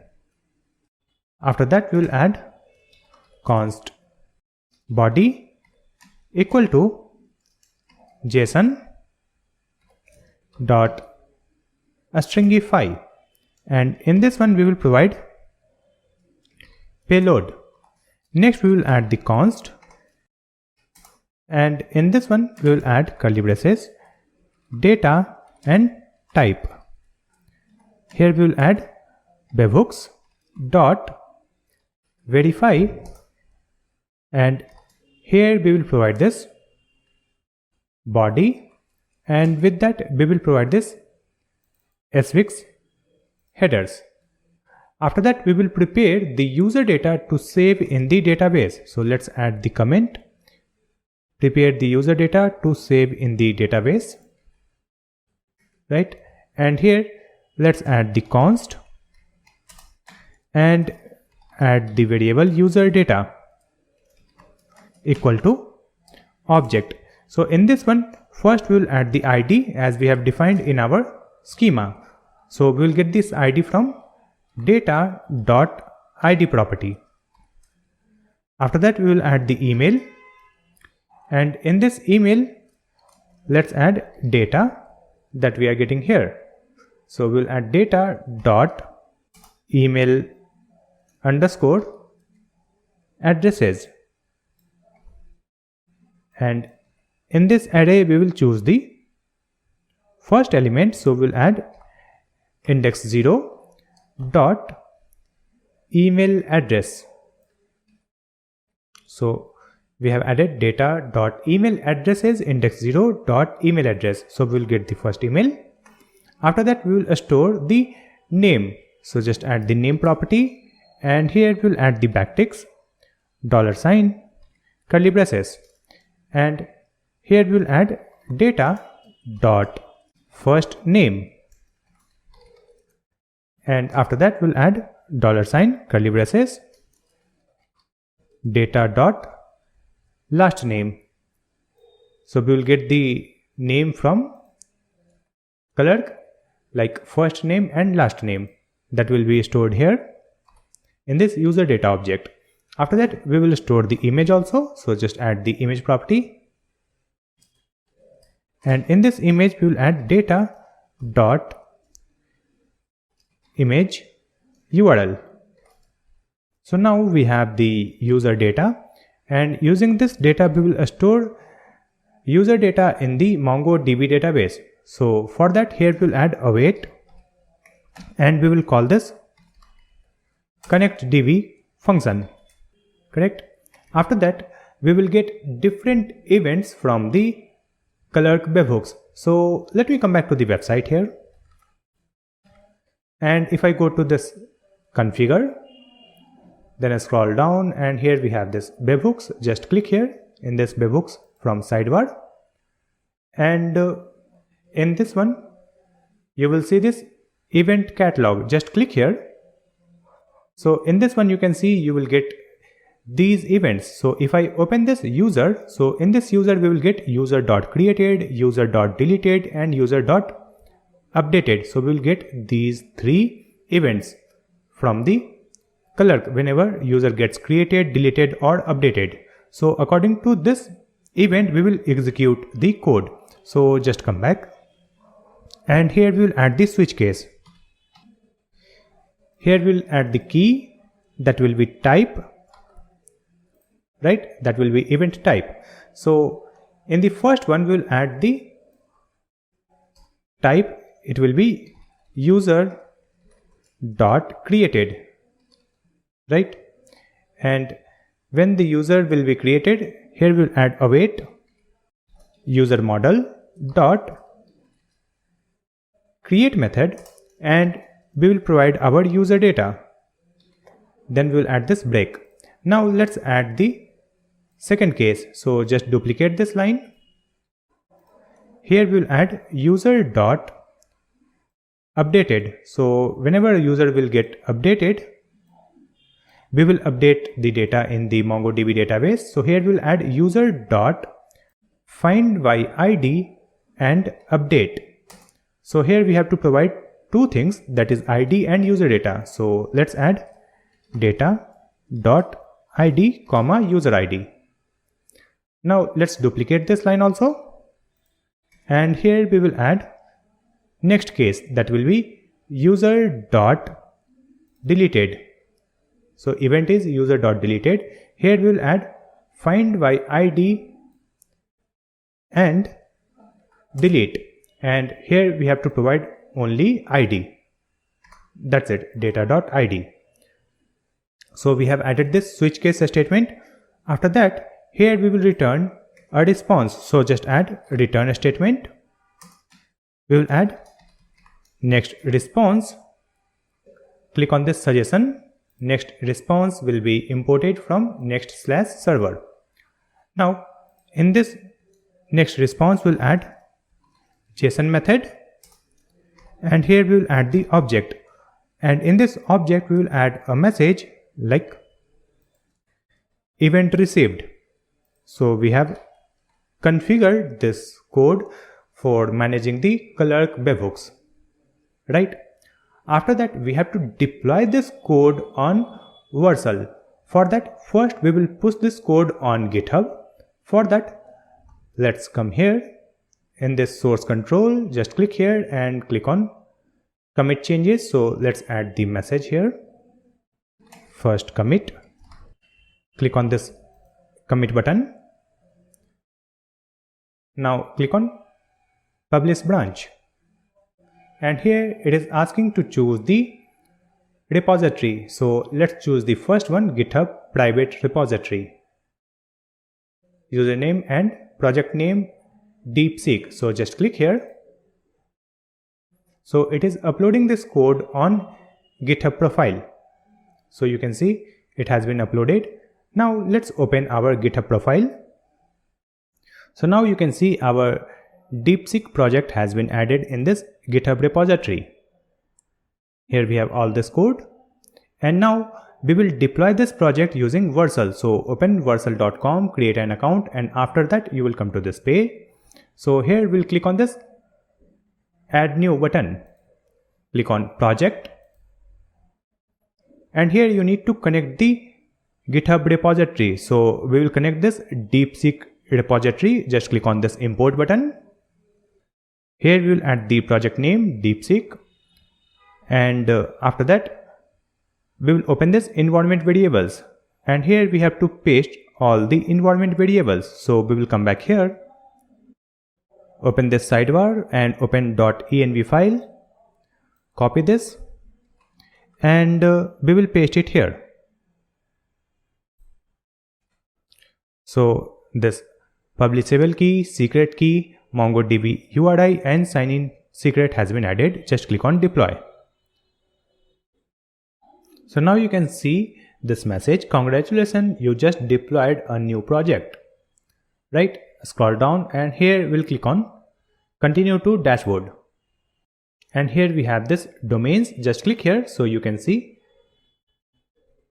our project is running at this URL. Correct? So now we will copy this URL and we will open this webhooks. Go to this endpoints in Clerk webhooks. Click on add endpoint. Here we will paste this URL. And after that, at the end we will add /API/Clerk like this.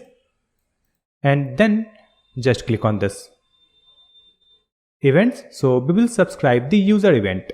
So let's scroll down. Here we have this users. User created, deleted, updated, right? So we have subscribed these events and click on this create button. So now endpoint has been created and here we have the sign-in secret. So let's click here and copy this secret key. Correct? Now just paste it here. We will paste it here in the environment variable. Save the changes and we will also paste it in our Vercel project. So just open Vercel and here we'll go to this settings and in this one we have this environment variables. Just click here and here you can see we have these 3 environment variables. So let's add one more. Here we will add the value and we will add the key here. So let's copy the key, sign in secret and paste it here. Correct? Now save this. So this new secret key, that is sign in secret, has been added in Vercel also. Now just click on this redeploy. So deployment created successfully. Now let's come back to the website. So we will open our project that is running on localhost port 3000 and here we have already logged in. So let's refresh this web page. Click on this profile icon, go to manage account and here we'll go to security. Then click on delete account and let's type this message here. Click on delete account. So now our account has been deleted. Now we will create a new account. So let's click on this profile icon again. Click on continue with Google. Choose the email ID. Click on continue. So our account has been created. Just come back to the home page. So we have created a new account and after creating this account we will come back to the MongoDB database and just click on this browse collections.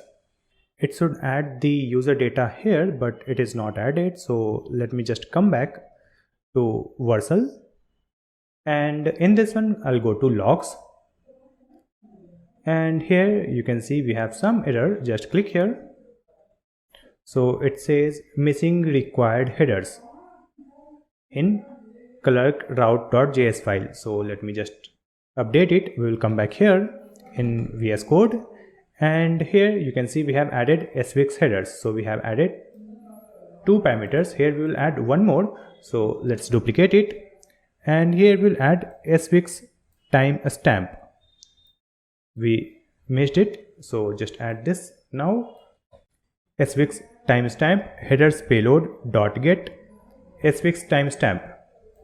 Save the changes. Now we will publish this code on GitHub. So just click here, and here we'll add message updated headers in route.js. Click on commit, sync changes. So this changes has been deployed on GitHub. After that we will come back here, go to deployments. So now you can see it is again redeploying our project because we have made changes in our GitHub project. So it is redeploying the project. Just wait for that. Now you can see our project is ready. It is redeployed just now, right? Now let's come back to the project again, and we will again delete this account, manage account and security, delete, and delete this account. After that we'll try to create new account.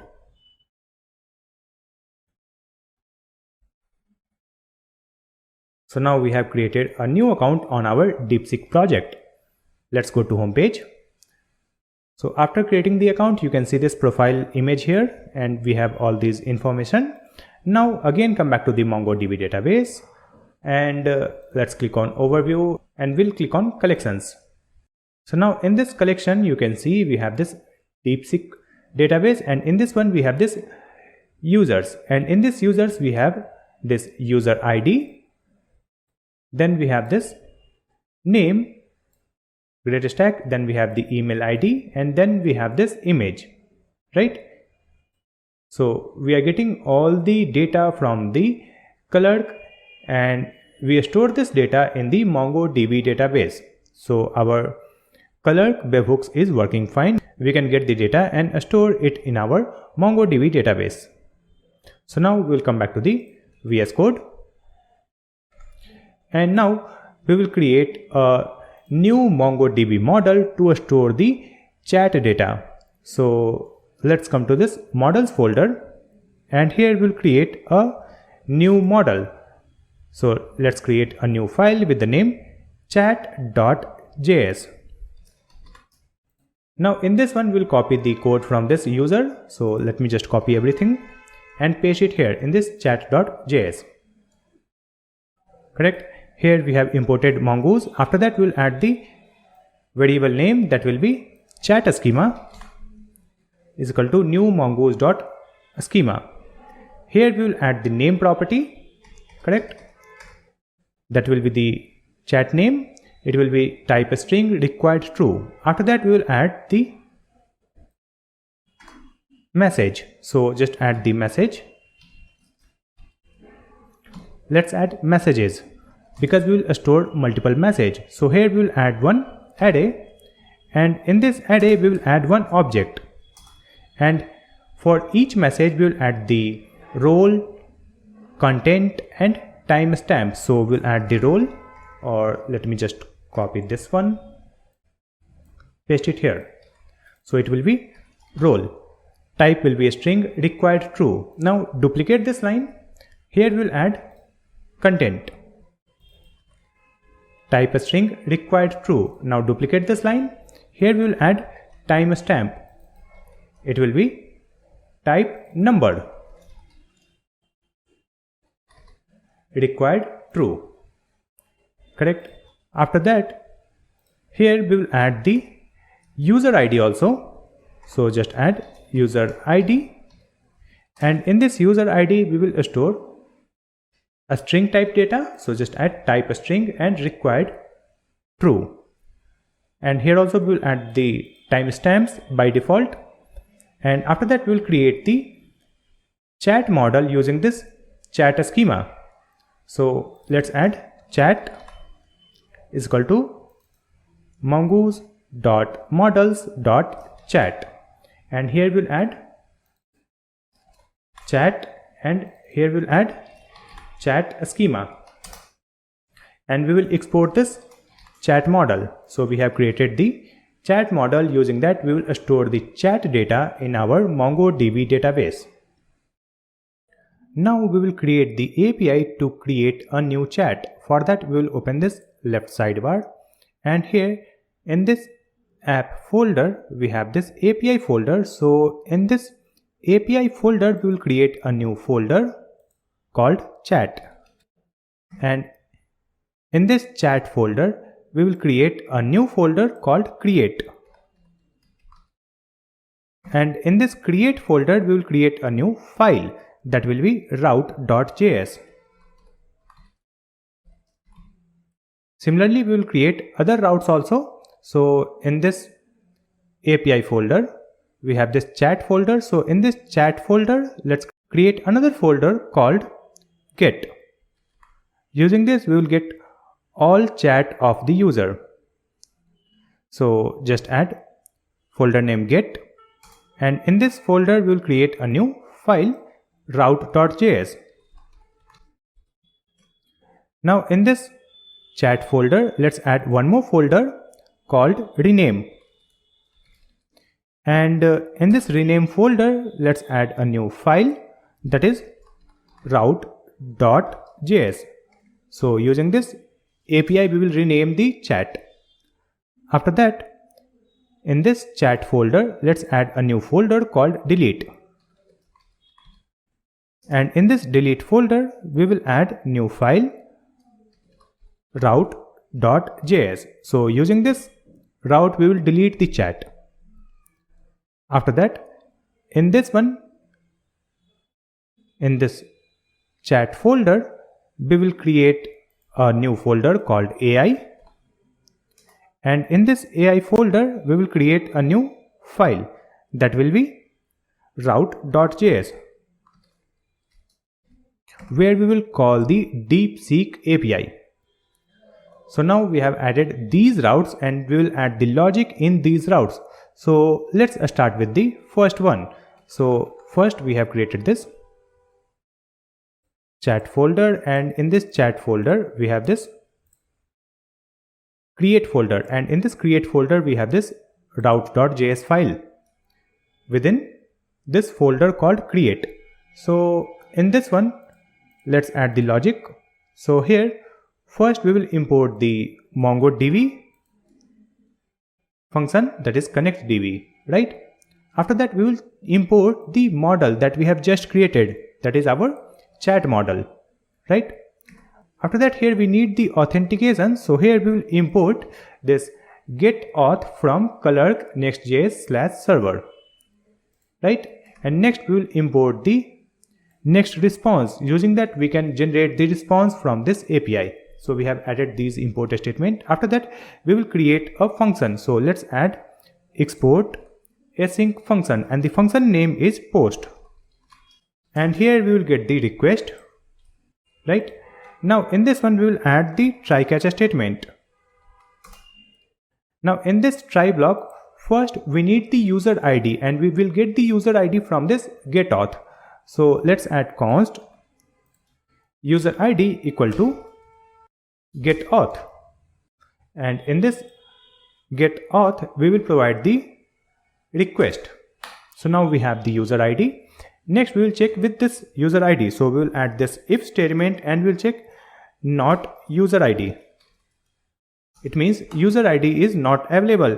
In that case we will simply return a response. So we will use return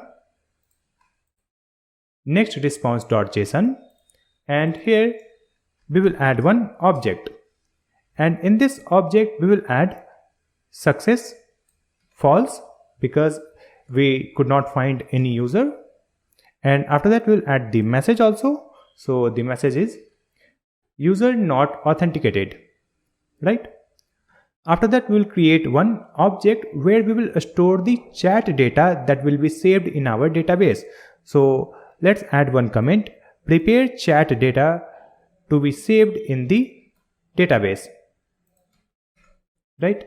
So here let's add const chat data equal to object, and here we will add the user ID. Right? After that, we will add the messages, and it will be empty array. Right? After that, we will add the name. So the chat name will be new chat. So we have added these property in chat data. So now we have the chat data. Next, we can save this chat data in the MongoDB database.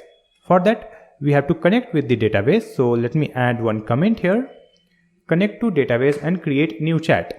So here we'll add await connect DB to connect with the database, and after that we'll add await, and here we will add this chat model dot create, and we will provide the chat data. So this chat data will be saved in the MongoDB database. After that, we will return a response. So let's add return. We will use next response dot JSON, and here we will add the object with success true, and we will add the message also, and in the message we will add chat created. Correct? And after that, here we will add the code in the catch statement. So here we will add return next response dot JSON is equal to success false, and error will be error dot message. So we have created the logic for this create chat API. Right. Now let's see this sidebar, and here we have added the logic in this create API. After that, we have this get API. So let's open this get folder and open this route.js file. Right. So in this one, again we will import the same file. So here we will copy this and paste it here in this route file within this get folder. So we will add import connect db from config and db. Then we will import the chat model, then get auth and next response, and here we will add one function. So just add function name export async function get. We will add the get function here, and here we will get the request in the parameter. Now we will add the try catch statement, and in this try block, first we need the user ID. So we will get the user ID from get auth like this. After getting the user ID, again we will add the if statement. So we will check if user ID is not available, then we will return a response with success false and message is user not authenticated. After that, we have to connect with the database and fetch all chats of the user. Right? So first we will add the comment, connect to the database and fetch all chats of the user. So to connect with the database, we will add await connect db. Right? And after that, to get the all data, we will add a variable const data equal to await, and here we will use the chat model. And in this chat model, we will add the find method, and we will provide this user ID. So for this user ID, all chat data will be provided in this data variable. So now we have this data. Now we can add the return statement. So just add return, and here we'll add next response dot JSON, and in this one we will add one object, and in this object we will add success true, and with that we will provide this data that we have added here. Right? And if any error occurs in the try block, then the catch block will be executed. So here we will add return next response dot JSON success false and error. It will be error dot message. So we have added the logic in this API to get all chat data of any user. Right? Now here we have this rename folder. So let's open this rename folder and open this route.js file from this rename. and in this one we will import the chat model, get auth and next response, correct? After that we have to create a function, so we will create one asynchronous function using export async function, and the function name will be post. Here we will get the request, and in this one we will add the try catch statement, correct? And here also we need the user ID, and then we will check the user from this user ID, so we'll add const user ID from get auth, and if this user ID is not available, then we will return a response using JSON method success false user not authenticated, right? Now suppose the user is available, in that case we will add const, and here we will destructure the chat ID and we'll add the name, and it will be await request.json. So from this request we will find the chat ID and name, right?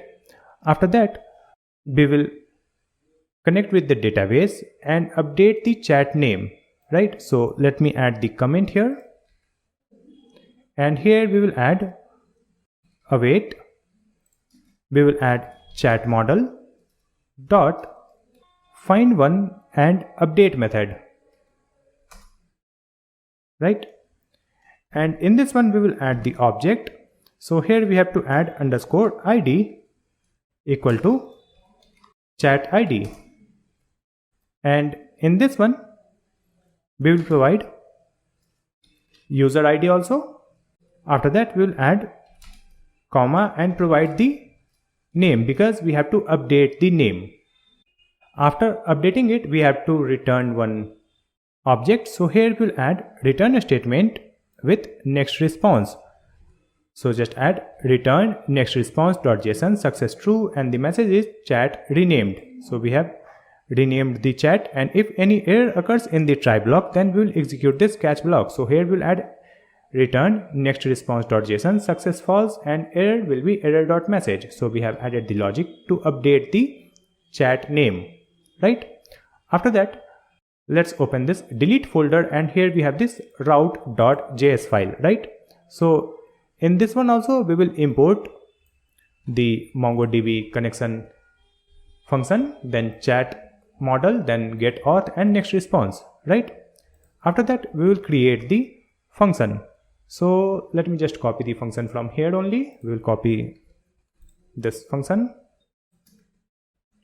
paste it here. So in this one we will use this post function, and here we'll add the try catch statement. We will add const user ID, get it from get auth and request.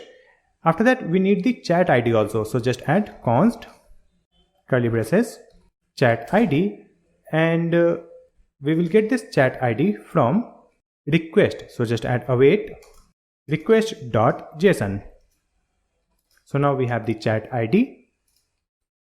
After that we will check for this user ID, so here we have added if user ID is not available, then we will return a response with message user not authenticated, right?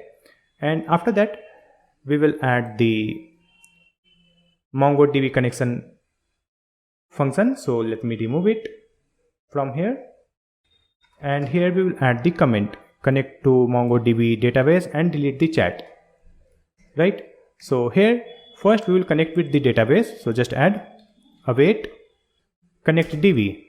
After that we will add await chat dot delete one, and in this one we have to add one object, and in this object we will add underscore id, and here we will provide our chat id, right? And after that we have to provide the user id also, correct? After deleting the chat we will generate a response, so here we will add return next response.json, and in this one we will provide the object with success true, and message will be chat deleted, and if any error occurs in the try block then catch block will be executed, and here we will return response with success false. So we have created the logic for this delete chat. After that, if I come back to this rename folder and open route.js, so you can see here we have added await chat model. So before updating the name, here we have to call the connectDB function. So just add await connectDB. That's it. Save the changes. So now we have created the API to create the chat, update the chat name, get all the chat of the user, and delete the chat. Next, we will create the API to get the response from the AI using DeepSeek API. For that, we have to generate the DeepSeek API key. So we will open Google and here we will search for DeepSeek. Let's open this website deepseek.com, and here in the right side you can see this option API platform. We will click here. So it will open this page where you need to sign up or log in with existing account. So I'll click on this login with Google. I'll choose my email ID. This is my existing account, so we are getting some usage details here. But in the left sidebar you will find this option API keys. So just click here, and from here you will get this key, or you can generate a new key using this button, create new API key. So generate a new key and paste it in your environment variable. And to use this DeepSeek API, you need to top up your account. So here in this left sidebar you can see top up. So here you need to top up this account, then only you can use the API key and you will get the response. So I have already added the balance. You can see I already have this. I have added $2. That's it. So after adding it, just copy the API key and then just come back to the VS Code and open the environment variable. So in this environment variable, we have to paste the DeepSeek API key. So for that, we will add the environment variable name called DeepSeek API key. And in this one, we will paste the API key. So just copy the key from the website and paste it here. I have added my DeepSeek API key. Now save the changes, and next we will come to this left sidebar and open this API folder, chat folder, and AI folder. And in this AI folder, we have this route.js. So this is the empty file. So in this one, we will configure the API to get the data from the DeepSeek API, right? So let's come back to the website again. Open Google and search for DeepSeek API docs. Let's open it. And here you can see we have this base URL, that is api.deepseek.com. And then we need the API key also that we have already stored in the environment variables. After that, scroll down and here you will find this option invoke the chat API, and in this one we have different options. So we will choose Node.js. In this Node.js you can see this is how we have to use the API, and we have already imported this package when we were starting the backend. So once you have installed the OpenAI package, you can use it. So we will copy this and paste it here, right? After that, we will copy this configuration and we will paste it here. And here, let me add one comment also. So let's add initialize OpenAI client with DeepSeek API key and base URL. So here we have to add the base URL, that is this one. And after that, we have to provide the API key. So in this API key, we will provide the API key that is stored in our environment variable. So just add process.env dot and the environment variable name, that is DeepSeek API key. So we have added this. After that, we have to create a function, and in that function we will get the response from the API. For that, we have to call this await OpenAI.chat.completions dot create, right? So before adding it, we have to get the data from the prompt box, right? So let me just come back here, and here we will create a function. So just add export async. We will create the asynchronous function, and the function name will be post, because on this API we will send the prompt data. So just add request in this parameter, and in this one we will add the try catch statement. Now in this try block, first we need the user ID, and we will get the user ID from the get auth, right? So here we will add const curly braces user ID equal to get auth. We will select this one, get auth, and here we will add request. Let me correct this import statement. Here we will add get auth from @clerk/nextjs/server. That's it. Add this import statement. Now we have the user ID, correct? After getting the user ID, we need the prompt and chat ID, and that we will get from the request. So here let's add one comment. Extract chat ID and prompt from the request body, and in this one we will add const curly braces. We will get the chat ID and prompt, and we will get it from the request. So we will add the await request dot JSON, like this. So now we have the prompt also. After that we will add one check. We will check whether this user ID exists or not. So here we will add one if statement, and we will add not user ID, and in this one we will generate a response. So we will add the return statement, and in this return statement we will add next response.json success false, and the message is user not authenticated, and here we will import this next response. So just click here. Next response has been imported from next/server, correct? So when user is not available, it means user ID is not available. It will return a response with success false. Now suppose the user is available. So in that case we will proceed this code, and here we will add the statement that will find the chat in our database. So for that we will use the user ID and chat ID.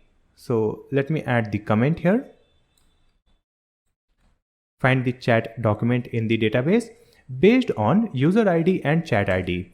And to get it, we will add const data equal to await. And here we will use the chat model. So select this chat from this models folder. So it will get imported here, correct? After that, in this one, we will add dot find one method, and in this one we will add the object where we will add user ID. After that we will add underscore ID, and in this underscore ID let's add the chat ID, right? So after that we will get the chat document. After getting this data, here we will create a state variable where we will store the user's prompt. So let's create one comment here. Create a user message object. So just add const user prompt equal to object, and in this object we'll define the role, and in this role we will add user. After that we will define content, and in this content we will store the prompt data that we are getting from the request. After that we will add the timestamp, and in this timestamp we will add current date and time. So just add date dot now. So we have created one object called user prompt. Now we will push this user prompt in our data. So here let's add data dot messages property, and in this one we will add push because we have added messages property as a array. So here we'll add push method, and in this one we will provide this user prompt like this. Now we will call the DeepSeek API, and in that one we will provide the prompt, and with that prompt we will get the response from the DeepSeek API. So here let's add one comment, call the DeepSeek API to get the chat completion. For that, you can see here we have this documentation. So we have to call this one. So let me just copy this statement from here, and here we will create one variable const completion equal to await OpenAI dot chat dot completions dot create, and in this one we have added this object. So let me close this object. I think I have missed it, so we'll copy this one also. So we have added this closing brackets. Now in this one we will update this model. It will be DeepSeek chat, it is correct, and after that in this message we have to update it. So it will be role user, right? And after that we will add the content, and in this content we will provide our prompt. That's it. After that we will add one more property, that is a store, and let's make it true. After that we have to extract the response message from this completion. So here let's add const message equal to this completion dot choices, and in this one we will add index 0 dot, then we will add the message. So now we have the message. Now in this message we will add the timestamp also. So we will add the message again, and in this one we will add the timestamp, and it will be current date and time. So just add date dot now like this. So we have corrected it, date dot now.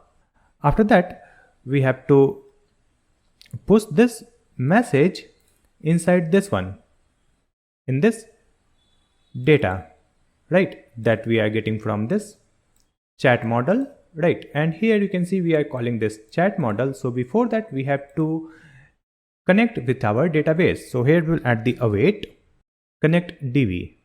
Just call this one and import this connect db from config folder, and scroll down. So after getting the messages and adding the timestamp in this message, we have to push it in the data. So just add data dot messages dot push, and in this one we will push this message, correct? Now we have to save this data. So simply add data dot save like this. So it will be saved in the MongoDB database. After that we will return a response. So here we will add return next response and dot JSON. Here we will add one object where we will add success true, and after that we will add the data, and in this data we will simply provide this message. Next we will add the catch statement, and in this catch statement we will return a response with success false, and with that we will add the error. It will be error dot message. So we have completed this API route where we will send the prompt data and we will get the response from OpenAI. When we will deploy this code on Vercel, then Vercel will wait for only 10 to 15 seconds for the response on this API route. So to increase the wait time for the response, here we have to add one max duration. So here we'll add a space and we'll add export const max duration, and we will add the max duration 60 seconds. That's it. So after adding it, we have completed the APIs. We have created all the APIs for our project. Now we will integrate these APIs with our front end. For that, let's open this sidebar, and from here, let's open this context and app context.jsx file. And in this one, we will create the functions. So in this one, let's scroll down, and here we have this provider function, app context provider. So here we have added this user from use user that we are getting from the Clerk, and from this Clerk we will get token also for the authentication. So here we will add const curly braces get token, it will be use auth, and we will import this use auth from Clerk/Next.js and call this use auth. After that, we'll create some state variables. So let's add the first state variable, that will be chats. So we'll add const chats, and the setter function name is setChat equal to use state, and we will initialize it with empty array. After that, we will add one more state variable. So we'll add the name selected chat, and setter function name is set selected chat, and here we'll add null. So there will be no selected chat by default, right? After that, we will create a function for creating a new chat, right? So for that, here we'll create a function. So we'll add a space here, and here let's add const create new chat equal to asynchronous function, and in this function we will add the try catch statement. Now in this one, first we will check whether we have the user or not that we are getting here, right? So here we will add if not of user. So when the user is not available, in that case we will return null. After that, we will add const token, because we need to send the token in the API request. So we'll add the token and we'll get it from get token. So just add await get token function. Now we have the token. So now we can make the API request. So to make the API request, we will use the Axios package. So we'll add await Axios. Just click here, so it will get imported Axios from Axios. Now here we will add the post method, and in this post method we have to provide the API path.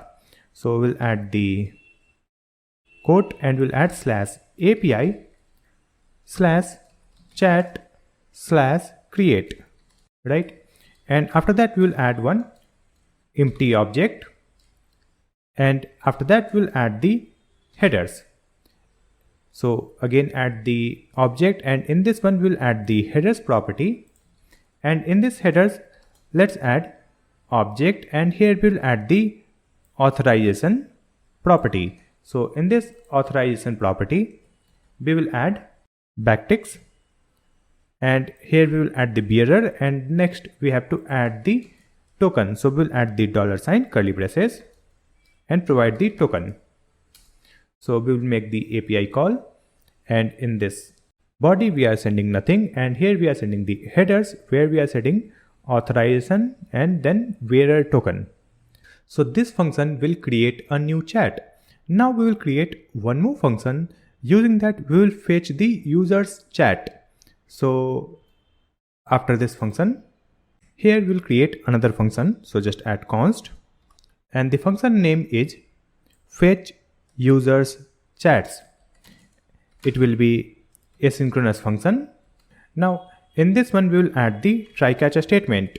In this previous function you can see we have created the try block, but in this catch block we have not added anything. So in this catch block we will add one toast notification that will be displayed whenever any error occurs in the try block. So to add the toast notification, we will open the left sidebar and we will open layout.js file, and here we have to import the toaster. So here let's add import, and we will add toaster, and we will import it from React hot toast, right? After that we have to use the toaster tag. So scroll down, and here in this body tag before this children, we will add this toaster tag, close this tag, and in this one we will add some configurations. So let's add toast options like this. We will add one object, and in this one we will add another object, and here we will define the success property. So let's add success, and here we will add the values for success. So whenever we will get the success notification, then we'll get the background black and color white. So let's add the style here. Here we'll add one more closing tag, closing curly braces. Now it is correct. Let me expand it. So here we have added first property success, and in this one we have added this style, right? Now let's move it like this.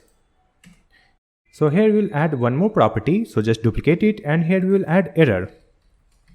So whenever we will get the error notification, then also we'll add the background black and color white, and here we have to add one comma, right? So we have added the toaster support in our project.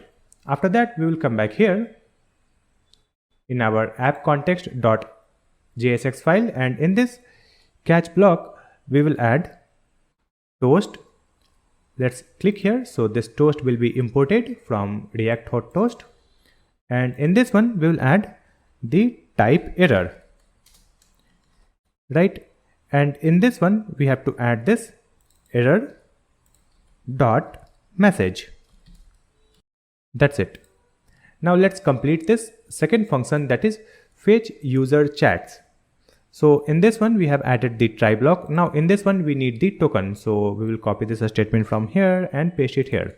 After this token, let's copy this API call also, we will paste it here, and in this one we will get the response. So here we'll add const curly braces data equal to await exios dot get method. We will add get, and here we will add the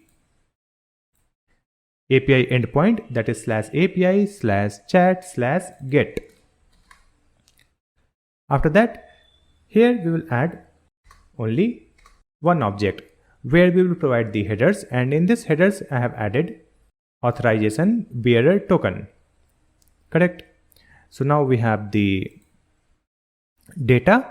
Now we will check this data response. So we will add if statement, and here we will add data.success.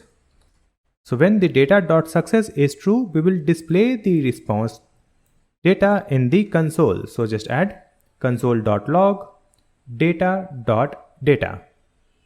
After that we will add set chats. You can see here we have added this set chats setter function. So we will add this set chats, and in this one we will add this data.data. That's it. After this if statement, here we will add the else statement also, and in this one we will add toast.error. In this toast.error we will add data.message, right? And if any error occurs in this try block, then this catch block will be executed. So here also we will add this toast.error, and in this one we will provide this error.message, right? Now in this if statement we will add some space, and here we will check if user has no chats, then we will create a new chat. So let me add the comment here. If the user has no chats, then create one. So we will add one if statement, and here we will check data.data.length, and if it is equal to 0, it means there is no chats for this response. So here we will add the function that is create new chat. So just add await create new chat, right? And after that we will add return, and here we will add fetch users chats. So first it will create a new chat, and again it will execute this fetch users chats function. And for this if statement, let's add the else statement also. And in this else statement, we will sort the chats by updated date, right? Suppose the chat data is already available, then we'll sort the chats. So here we'll add data.data.sort. Here we will add the arrow function, and here we will add parameters a and b. Then we will add new date. We will add b.updated add. After that we will add minus, let's copy this one, new date, and here we will add a.updated add. That's it. So it will sort the data. After that we will set the recent chat as selected chat. So here we will add the comment, set recently updated chat as selected chat. So here we'll add setter function set selected chat, and in this one we will add this data and data index 0, like this. After that we will console log this data. So just add console.log, and here we will provide this data.data index 0. So we have created this function that is fetch users chats. Now here we have created create new chat. So in this one also we will fetch this function. So here after adding this statement here, before this catch statement, we will call that function that is fetch users chats. That's it. Correct. After that here we will add the statement that will execute this fetch users chats whenever this page gets loaded. So here scroll down, and before this value object we will add use effect. Let's click here. It will be imported from React. In this one we will add the arrow function, and here we will add the dependency array. In this dependency array we will add user. So whenever user changes, then only this function gets executed. So in this one we will add if statement, and here we will add user. So whenever user is available, then what will happen, we will call the fetch users chats function, right? So we have added this use effect. So now we will pass these state variables and functions through this value object. So in this one, let's pass the chats state. After that we will pass set chats setter function. After that we will add selected chat and then set selected chats. After that we will pass the function that is fetch users chats. After adding this fetch users chats, we will pass the create new chat function. So we have passed all these state variables and function through this value object. Now we can access it in any component. Now we will add the functionality in our prompt box, that is here. If I type something here, it should go to DeepSeek API and we will get the response from DeepSeek.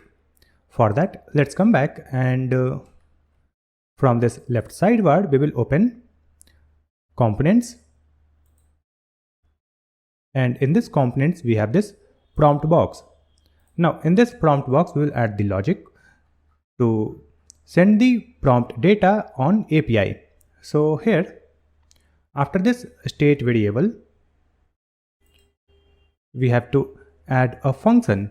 So before adding the function, first we will get all the data from our context. So let me expand it, and here we will add const.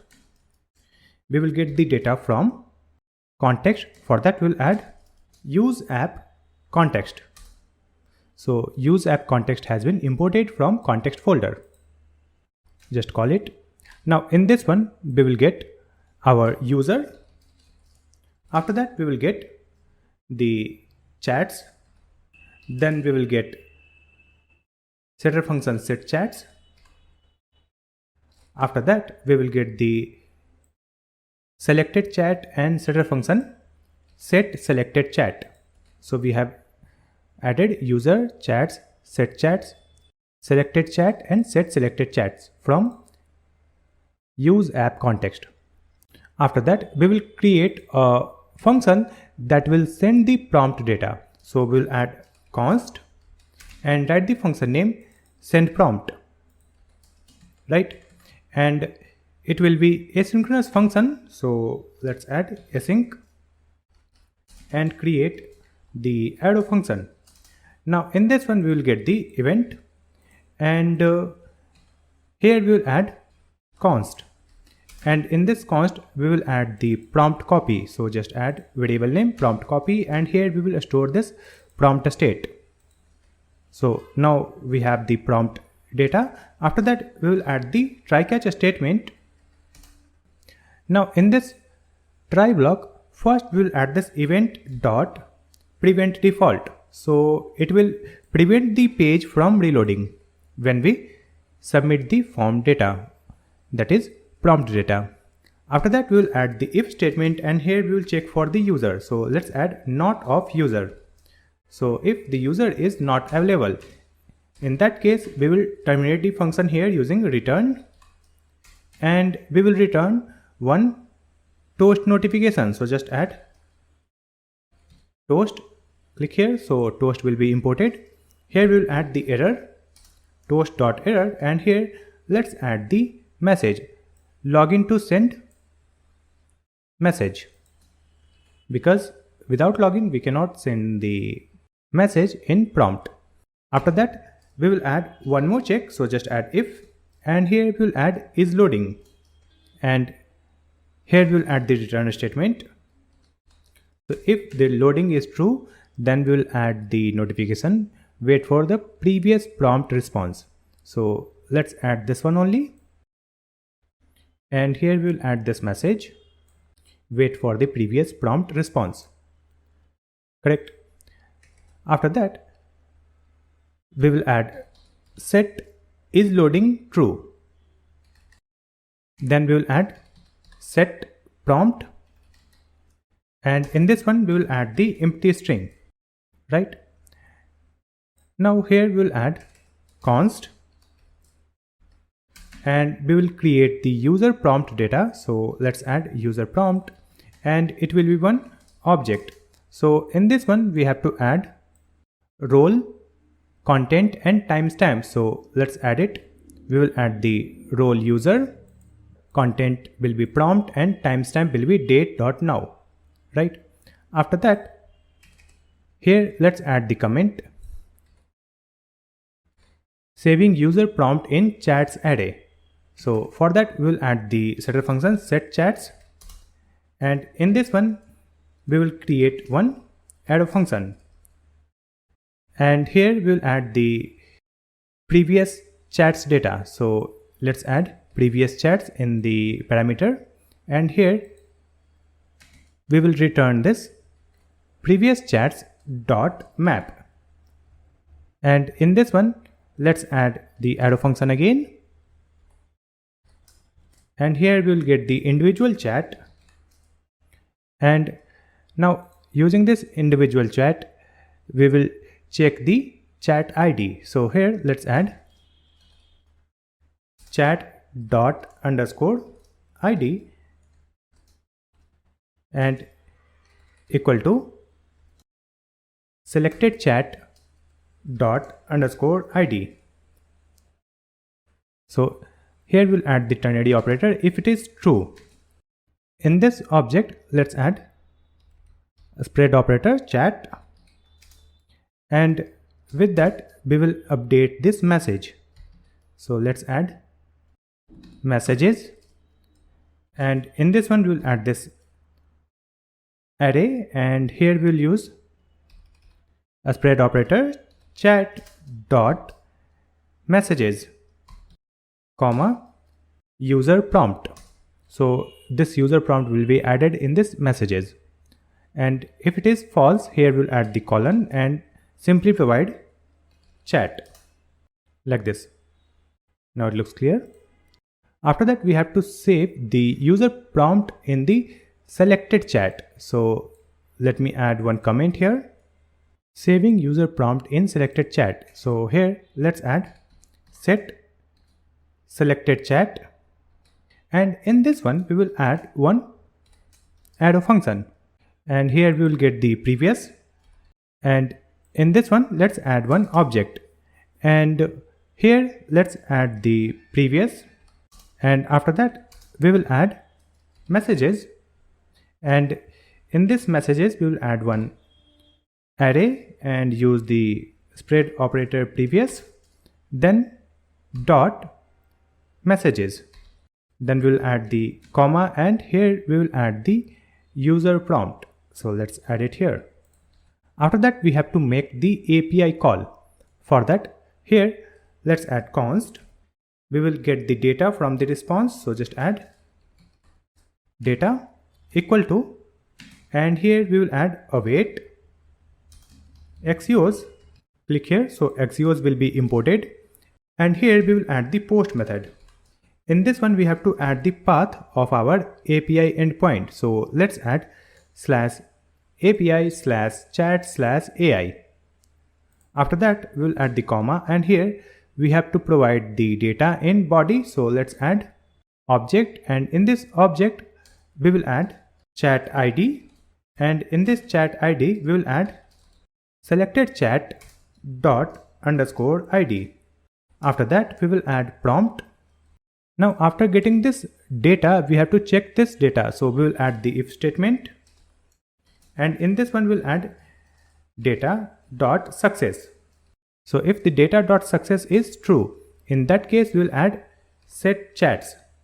Here we will add the arrow function, and here we will add the previous chats, and here let's add previous chats dot map, and in this map again add the arrow function, and here we'll get the individual chat, then we will add chat dot underscore ID equal to selected chat dot underscore ID. So if it is true, so we'll add the question mark, and here we'll add the object, and after that we'll add the colon, and here we will provide the chat like this. So in this one we will add a spread operator chat, then we will add the comma and message. So let's add messages, and in this one we'll add the array, and in this array we will add a spread operator chat dot messages, and we'll add this data dot data. That's it. Now for this if statement we will add the else statement, and in this else statement let's add toast dot error, and here we will add data dot message, and after that we will add the setter function set prompt, and in this one we will provide the prompt copy. That's it. Now if any error occurs in the try block, then catch block will be executed. So let me just copy this statement from here and paste it in this catch block. Toast.error is equal to error.message, right? And then set prompt and provide the prompt copy. After that, here we will add finally, and in this one we will add the set is loading, and here we will add false. So loading will be false. Right? Now let's complete this if statement here. After setting this chats, let's add a space, and here we will display the text in typing effect. That will be the response text, right, that we will get from the AI. So for that, here we'll add const, and let's add message equal to data dot content. So we will get the message. Now we'll add another variable. So just add const message tokens equal to message dot split, and here we will split it with empty space. So after adding this a split and empty space, it will split the messages in word by word. After that, let's add let assistant message equal to one object, and here we'll add the role. So the role will be assistant. After that, we will add the content, and in this content we will add empty string. After that, we will add timestamp, and here we will add date dot now. After that, here let's add set selected chat, and in this one we will add one arrow function with previous data in the parameter, and here we will add this bracket and then add the curly braces. Here we will add previous, and after that we will add message property, and in this message property we have added array with previous dot messages, and here we have added assistant message. Here we have added messages, right? After that we will add the for loop. So just add for, and here we will add let I is equal to 0, then I less than this message tokens dot length, and here we will add I plus plus. So in this one we will add set timeout. Let's add one arrow function, and here we will add the timeout I multiplied by 100 milliseconds. Now in this object, let's add the assistant message dot content equal to message tokens dot slice, and here we will add 0 comma I plus 1, and after that we will add join method, and here we will add one space. That's it. After that we will add the set selected chat, and in this one we will add one arrow function with parameter. So in this parameter let's add previous, and after that we will add one variable const updated messages equal to, it will be one array, and in this array we will add previous dot messages dot slice, and here we will add 0 and -1. After that we will add assistant message. After that we will return one object, and in this object we will return the previous data comma messages property, and in this one we will add the updated messages. That's it. So we have created this function to send the prompt on AI. Now we have to link this send prompt function with our form. So scroll down, and here we have created this form. So in this form let's add a space, and here we'll add on submit and provide this function send prompt. That's it. Now here we have the text area. So if someone click on enter key, then it should send the prompt. So here we'll add on key down, and here we'll add one function. So let me add one function name, then we will create this function, that is handle key down, right? Now let's create this function handle key down. So let's come here, and here we'll add const handle key down. In this one let's add one arrow function, and here we will get the event, and here let's add if statement. We will check the key, so here we will add event dot key is equal to enter, and we will add the AND operator, and we will check not of event dot shift key. So when this if statement is true, in that case let's add e dot prevent default. So it will prevent the default function and it will call this send prompt function. So here we'll add send prompt and provide e. That's it. After that, save the changes and let's come back to the web page. Now here in this input field, let's add what is React.js and click on this icon or just click on enter. So let's click here. So it is removed, and now let's see the console. Here we are getting one error. Selected chat is not a function in promptbox.jsx file. So let me come back. Here we have added selected chat. So let's add set selected chat. Save the changes. Now come back to the web page and refresh it. So now you can see here we have the response. In this one we have the message, and here we have the role user and role assistant.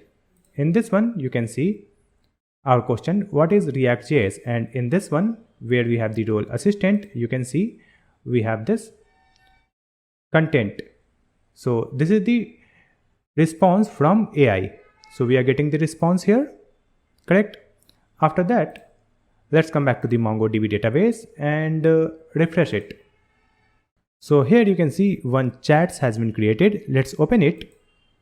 So in this one you can see we have one new chat, then we have the messages array, and in this array you can see we have two objects. In the first one you can see role user, that we have entered what is React.js, and after that we have the second object where you can see role assistant, and here we have the response text from AI. So our chat is saved in the MongoDB database. It is working fine, right? Now we will display this response data on our web page right here, correct? For that, let's come back to the VS Code. Here we will open this left sidebar, and from here we will open page.jsx file.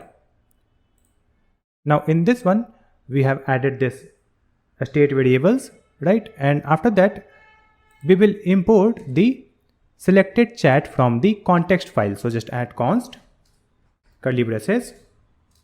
We will add the selected chat, and we will get it from use app context. So use app context has been imported here, right? So now we have the selected chat, and after that we will create one use ref. So let's add const, and here we will add container ref equal to use ref, and in this one we will add null. Now we will connect this container ref with our HTML tag. So let's scroll down, and here we have added this if message dot length is 0, then it will be displayed, and if we have some messages, then this div will be displayed, which is here, correct? So in this one let's add ref, and here we will provide this container ref, correct? And after that here we have this role. So in this role we have to add the role from selected message. For that, just come here, and here we will create a use effect. So let's add a space, and here we'll add use effect. In this one we will add this function, and here we will add dependency array, and in this dependency array we will provide the selected chat. Now here we will add If we have the selected chat, then we will use this setter function set messages, that is here, and in this messages we will provide this selected chat dot messages, right? After that we will add one more use effect, so let me just duplicate this one only, and in this one here we will add the dependency add a message, right? And after that here we will check our container ref. If the container ref dot current is true, so in that case we will add container ref dot current, and here we will add dot scroll to. In this one let's add one object, and here we will add the top. So in the top we will add container ref dot current dot scroll height. After that we will add the behavior, and in this behavior we will add smooth. So it will scroll the web page when we will type something and when we will get the data from the response, right? After that let's scroll down. Here we have added this message component, right? So here we have to map the message state. So here let's add a space, and here we will add one curly braces. We will add the messages state, and here we will add the map method, and in this one we will add the arrow function, and here we will add this bracket. Now in this bracket we will move this component. Now here in this parameter we will get individual message, that is MSG, and here we will get the index number, like this, correct? After that here in this role we have to provide the role from this MSG. So let's add curly braces. We will add message dot role. After that here we have to provide the content. So let's add curly braces. We will add MSG dot content, correct? And in this one we have to add the key also. So in this key we will add our index, like this. Now before displaying these messages that we are getting from the response, here we have to add the chat name also. So here before this curly braces we will add one p tag, and in this p tag we will add curly braces, and here we will add selected chat dot name. So we will get the chat name. Now for this p tag we will add the class name also. So let's add the class name, and here we will provide these classes, that is fixed top 8 border transparent, hover, border gray 500 /50, then padding y, padding x, rounded large, font semi bold, and margin bottom, like this. And after that we will add the CSS properties in this div also. So here let's add class name for this div, and in this one we will provide relative, then flex column, item center, justify start, width full, margin top, max height screen, and overflow y auto, right? Now whenever the response is generating we have to display the loading animation, correct? So after this curly braces, here we will add one more curly braces, and here we will add is loading, and when this is loading is true then we will display these HTML elements. So we will add this bracket. After this AND operator we will add this small bracket, and here we will add the HTML elements. So we will add one div. Now in this div we have to add one image tag. So let's add the image tag, and in this image src we will provide assets dot logo icon, and after that we will add the alt tag, and here we will add logo, right? Now in this image we will add some classes. So let's add the class name, and here we will provide height width, padding, then border, border white, and rounded full. After that, we will add the CSS properties in this div also. So we will add the class name here, and in this one we will provide flex, gap 4, maximum width 3xl, width full, and padding y3. Correct. Now after this image tag, we will add one div, and in this one we will create 3 other div. So let's add the first div, and in this one we will add the class name. So let's add class name property, and here we will provide classes width, height, rounded full, background white, animate bounce, and duplicate this one. So we have added 3 divs. It is same, right? Now in this parent div we will add the class name, and here we will provide loader, and then we will add flex, justify center, item center, and gap 1. Now here we have added our custom class name loader. So let's add the CSS properties for this class name.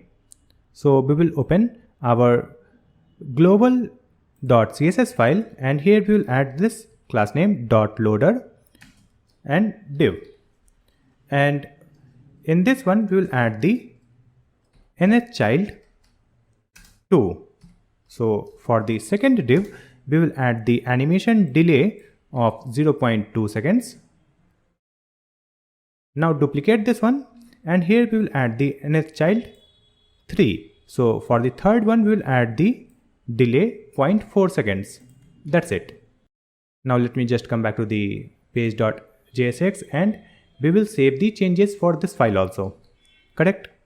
After that we will come back here. So here you can see our response has been added here that we got from the AI, and here we have the question what is React.js that we have entered, and here we have the chat name that is new chat, right? So the welcome message has been removed, and we can scroll this area. Correct. Now we have to structure these data, right? You can see we have the hashtag stars, so we have to display it in different paragraphs. We have to add the bold tag and all the HTML tags also, right? So for that we will come back here. Here we will open this component message.jsx, and in this one we have to import the Markdown package. So here we will add import, and here we will use Markdown from React Markdown. Right now we can use the Markdown component here. So here we have this role user, then we have the content, and after that we have this div where we have added content. Correct. So we will wrap this content with Markdown tag. So let me add it in next line like this, and before this content we will add Markdown tag and move this content within this tag like this. Now save the changes and come back here. So now you can see this data is structured. Correct. Now here you can see we have some codes also, and these codes are displayed like a regular text. So we have to display it in code format, right? So for that we will use the syntax highlighter. So for that we have already installed one package called Prism, right? So we will import that Prism here. So here we will add import, and we will import Prism from Prism.js, right? After that we have to add one use effect here. So here let's add use effect. We will add the arrow function, and here we will add one dependency array, and in this one we will add content. So whenever we have the content, then this function will be executed, and in this one we will add prism dot highlight. That's it.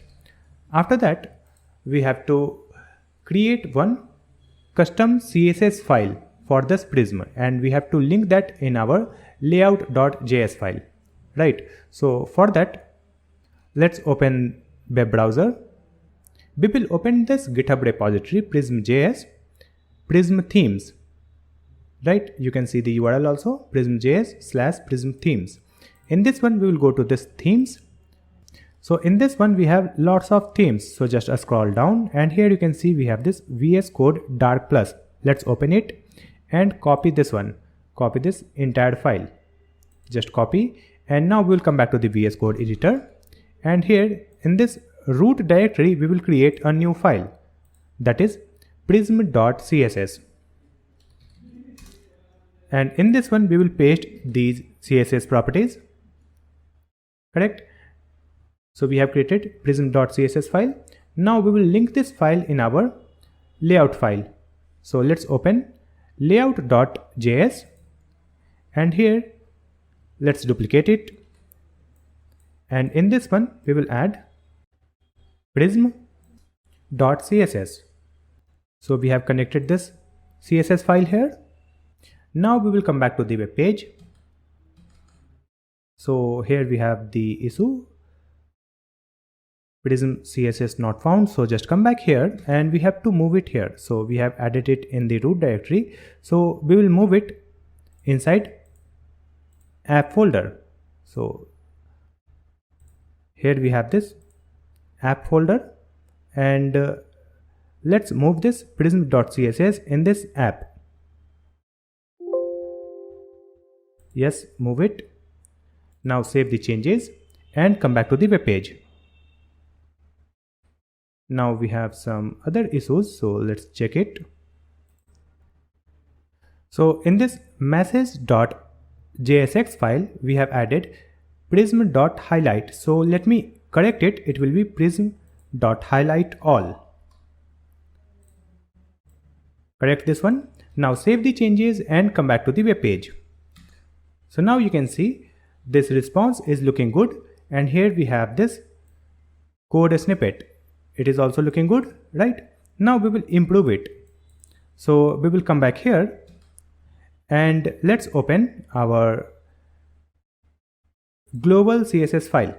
And in this one, we will add some other CSS properties. So here let's add code. And for this one, we will add white space, pre-wrap important. Now we'll add pre. Here we will add border radius. After that, save the changes, and let's come back to the web page. Now I have added another question and got the response. So you can see this structure is looking good. Correct? Now just come back here in VS Code, and we will open promptbox.jsx file. And in this one, we have added this form tag. So in this one, we will update these classes. So here we have added false by default, right? So here let's add selected chat dot messages dot length greater than 0. Here we will add question mark. So it will update the width of prompt box whenever we have the selected chat and when we don't have the selected chat. So just come back here. Now you can see this prompt box is greater than this layout. Now we will come back here in this message.jsx file, and in this one we have added this use effect, and with that we will add one function that will help us to copy the text. So here we'll add const copy message equal to arrow function, and in this one we will add navigator dot clipboard dot write text, and in this one we will provide the context. After that we will add a toast notification. So just add toast dot success, and in this one we will add one message, that is message copied to clipboard. So let's paste it here. Now we will link this copy message function with our copy icon. So here you can see we have this image tag. So in this one we will add on click and provide this function, and here also we have added this copy icon. In this one also we will add on click and provide this copy message function. Now save the changes and come back to the web page, and here if I click on this copy icon, you can see the notification message copied to clipboard. Correct? It is working fine. Now we will add the logic for our sidebar. So in this sidebar we will display the recent chats. Right now we have added the static chat name here, right? So we will replace it and we will display all the chats here in this left sidebar, and we will add the option to rename or delete the chat, right? So we will come back here. We will open this left sidebar, and here we will open this chat label.jsx file. So in this one we have to get some data from context, right? So here let's add a space, and here we will add const, and we will add curly braces. We will add fetch users chats and set selected chat, and we will get it from use app context, right? Now after that we will add one function const select chat, and here we will add one arrow function. Now in this one we will add const chat data is equal to chats.find, and here we will use individual chat and chat._id if it is matching with this ID, and we will get this ID from this props. So here we will add the ID and name from the props, right? So after that we will get the chat data. Now we will add set selected chat, and in this one we will add chat data. After that we will add console log, and in this one we will provide the chat data. So we have created this select chat function. After that we will add one more function that will rename the chat, right? So here we will add another function. So let's add const rename chat equal to asynchronous arrow function. We will call the API in this function, right? So here we will add the try catch statement. In this try block, first we need the new chat. So we will get the new chat name from prompt. So just add const new chat is equal to prompt enter new chat name or enter new name, correct? Now we'll add if statement, and here we'll check if we have the new name. So when we have the new name, then we will return, and we will add const, we will provide data, and here we will add await. Then we will make the API call. So just add axios dot post, and in this post we have to provide the API endpoint, that is /API/chat/rename. After that we have to add one object, and in this object we will provide the chat ID, and after that we will provide the name, and in this name we will provide new name that we will get from prompt, right? After that we will check our response. So we will add the if statement, and here we will add data.success. So if the data.success is true, then we will fetch the user's chats. So just call this function, and after that we will add set open menu, and here we will add ID, and we will add the 0, then we will add open false. After that we will display a toast notification. So just add toast dot success, and in this one we will add message. So just add data dot message, and after that we will add the else statement, and in this else statement we will add toast dot error, it will be data.message. Correct. After that, we'll add the code in this catch block. So here we'll add toast.error. We will add error.message. That's it. So we have created the function to rename the chat. After that, we'll create another function that will help us to delete the chat, right? So here, let's create one add function. So we'll add new function, delete handler, and it will be asynchronous add function. And here also we'll add the try catch statement. Correct. Now in this one, first we will display a confirmation dialog. So let's add const confirm is equal to window.confirm. Are you sure you want to delete this chat? Right. After that, we'll check if not confirm. So if it is true, then we'll add return. Correct.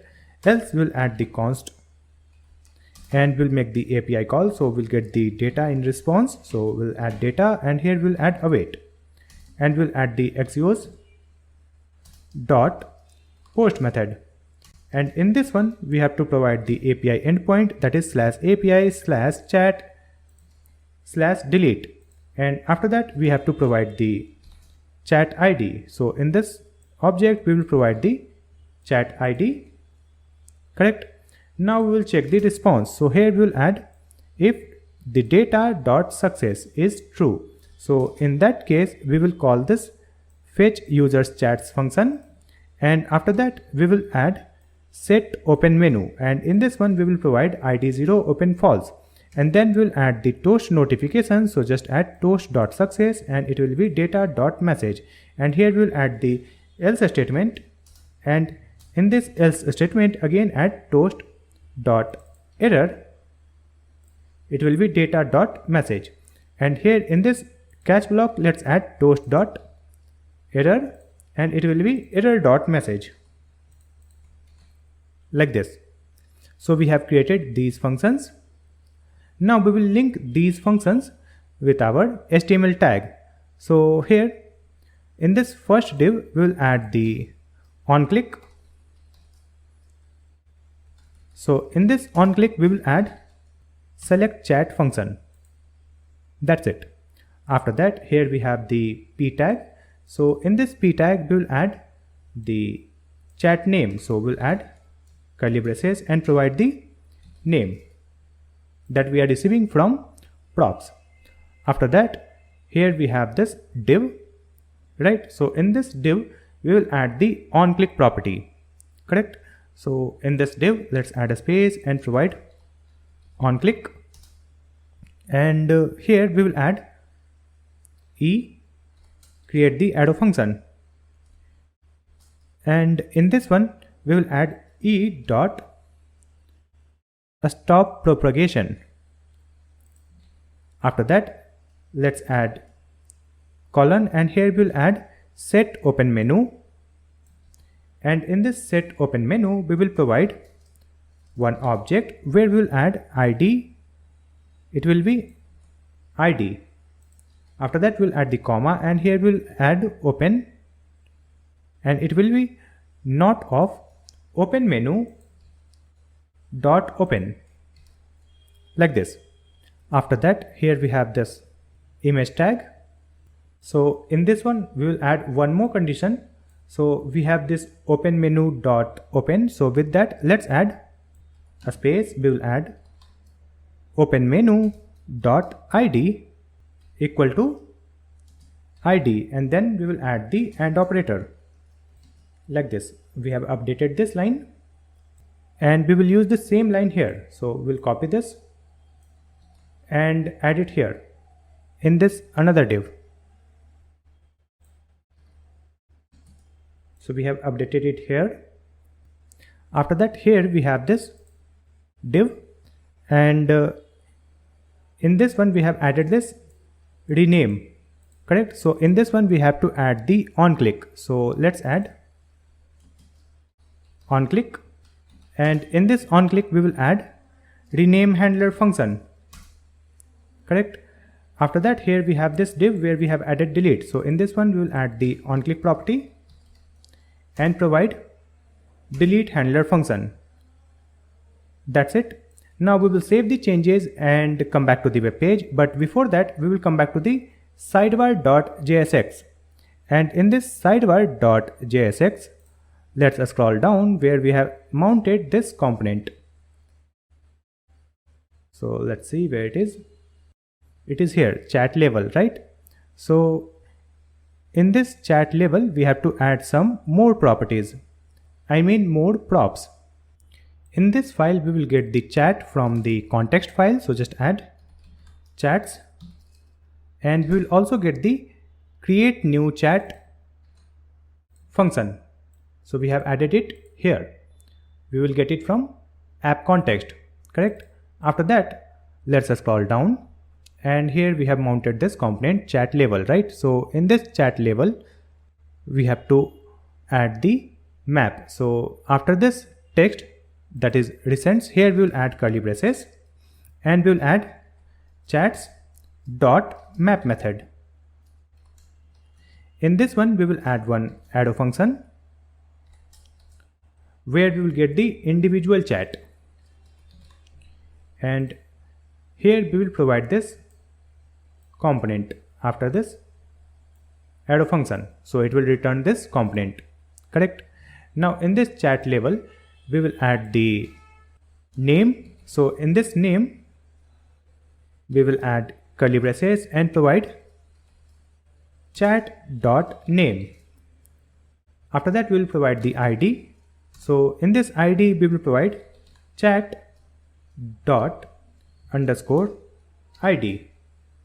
Correct? After that, we have already provided open menu and set open menu. That's it. Now we will link the create new chat function also, right? That we have imported here. So let's see where we have created the button. So here we have this button tag, right? So in this button tag, we will add onClick and provide the create new chat. That's it. So we have provided it here. Now save the changes and come back to the web page. So here you can see in the left sidebar, we have this new chat, correct? Let me refresh it. Open this sidebar. So here we have the new chat. And if I click here, you can see it is displaying rename and delete, correct? And if I click on rename, and here we can add a new name. So here we'll add our new name, that is first chat. Click OK. So now you can see here we have the chat name first chat, correct? Now let's click on this button new chat. We'll click here. So now here we can send a new chat message. So we'll add the text. What is full form of JSX? Click on send button. So now here we have the prompt text and we can click here to copy it, correct? And it is generating the response. So just wait for the response. So now you can see we are getting the response. Here it is. And it is displayed in typing effect, correct? And we can click here to copy this response. We have copied it and let's try to paste it. You can see we can paste it like this, correct? Now in the left side, you can see here we have the new chat and here we have the first chat. Let's switch between it. If I click here on first chat, this first chat is displayed here. And if I click on new chat, this new chat is displayed here. So we can switch from here in this left sidebar, correct? Now let's refresh this second one also. I'll click on three dot and click on rename. I'll add second chat. Click OK. So now you can see it is second chat. And now if I come back to the database, click on refresh. So now in this database, you can see we have two chats data, right? First chat and second chat, correct? And in this one, we have the different question and their response like this. And if I go to second chat, here we have only one question from user and this is the response from AI, correct? So now it is saved in the database also. And if I come back here and let's try to delete it, I'll click on this second one, click on delete, then click on OK. So now the second chat has been deleted, and now we are back to the first chat. And if I come to database, refresh it, here the second chat has been deleted. It is working fine. Now just come back, and here you can see we are getting some issue. It is asking for the key property, right? So let's come back, and here we have added the chat label, which is right here. Here it is. So in this one, let's add index, and in this chat label we will provide key and provide the index. That's it. Save the changes, come back to web page. Now we don't have any error. So now we have completed our DeepSeek Clone project in Next.js. Next, we will deploy this project on Vercel. So just come back here in VS Code, and let's click on this source control, and now let's add one message, project completed. Click on commit, click on sync changes, OK. So now our project has been redeployed on the GitHub. Next we'll open the Vercel. So just come back here. In this Vercel we will go to deployments. Here you can see it is redeploying our project because we have made changes in the GitHub repository. So here we got some issues. So our deployment got failed because we have not provided the environment variable here. So let's go to DeepSeek project, go to settings and open environment variables, and here we will add our new environment variable. So just come back here in VS Code, and from here we will open .env file and copy this DeepSeek API key. Just copy and paste it here. Click on save. So it has been added. Now just click on this redeploy. So redeployment has been completed. Let's go to deployments here and see. It is redeploying the project. Just wait for this. So now you can see the message. It is ready. Our project has been redeployed. Now go to project. Open this URL in new tab. So you can see our fully functional DeepSeek Clone full stack project is successfully running on this URL, right? Here I'll click on this one to create an account. So after login, you can see profile picture here. If I expand it, you can see the profile picture. And after that, we can create a new chat. We can write the message here. So this is how our full stack DeepSeek Clone React project is working fine, and it is live on this URL. So finally we have completed this project in Next.js, and we have added MongoDB database, and we have also added Clerk for authentication. I hope this video will be helpful for you. If you have any question, you can ask me in the comment section. Please like and share this video, and also subscribe my channel GreatStack. Thank you so much for watching this video.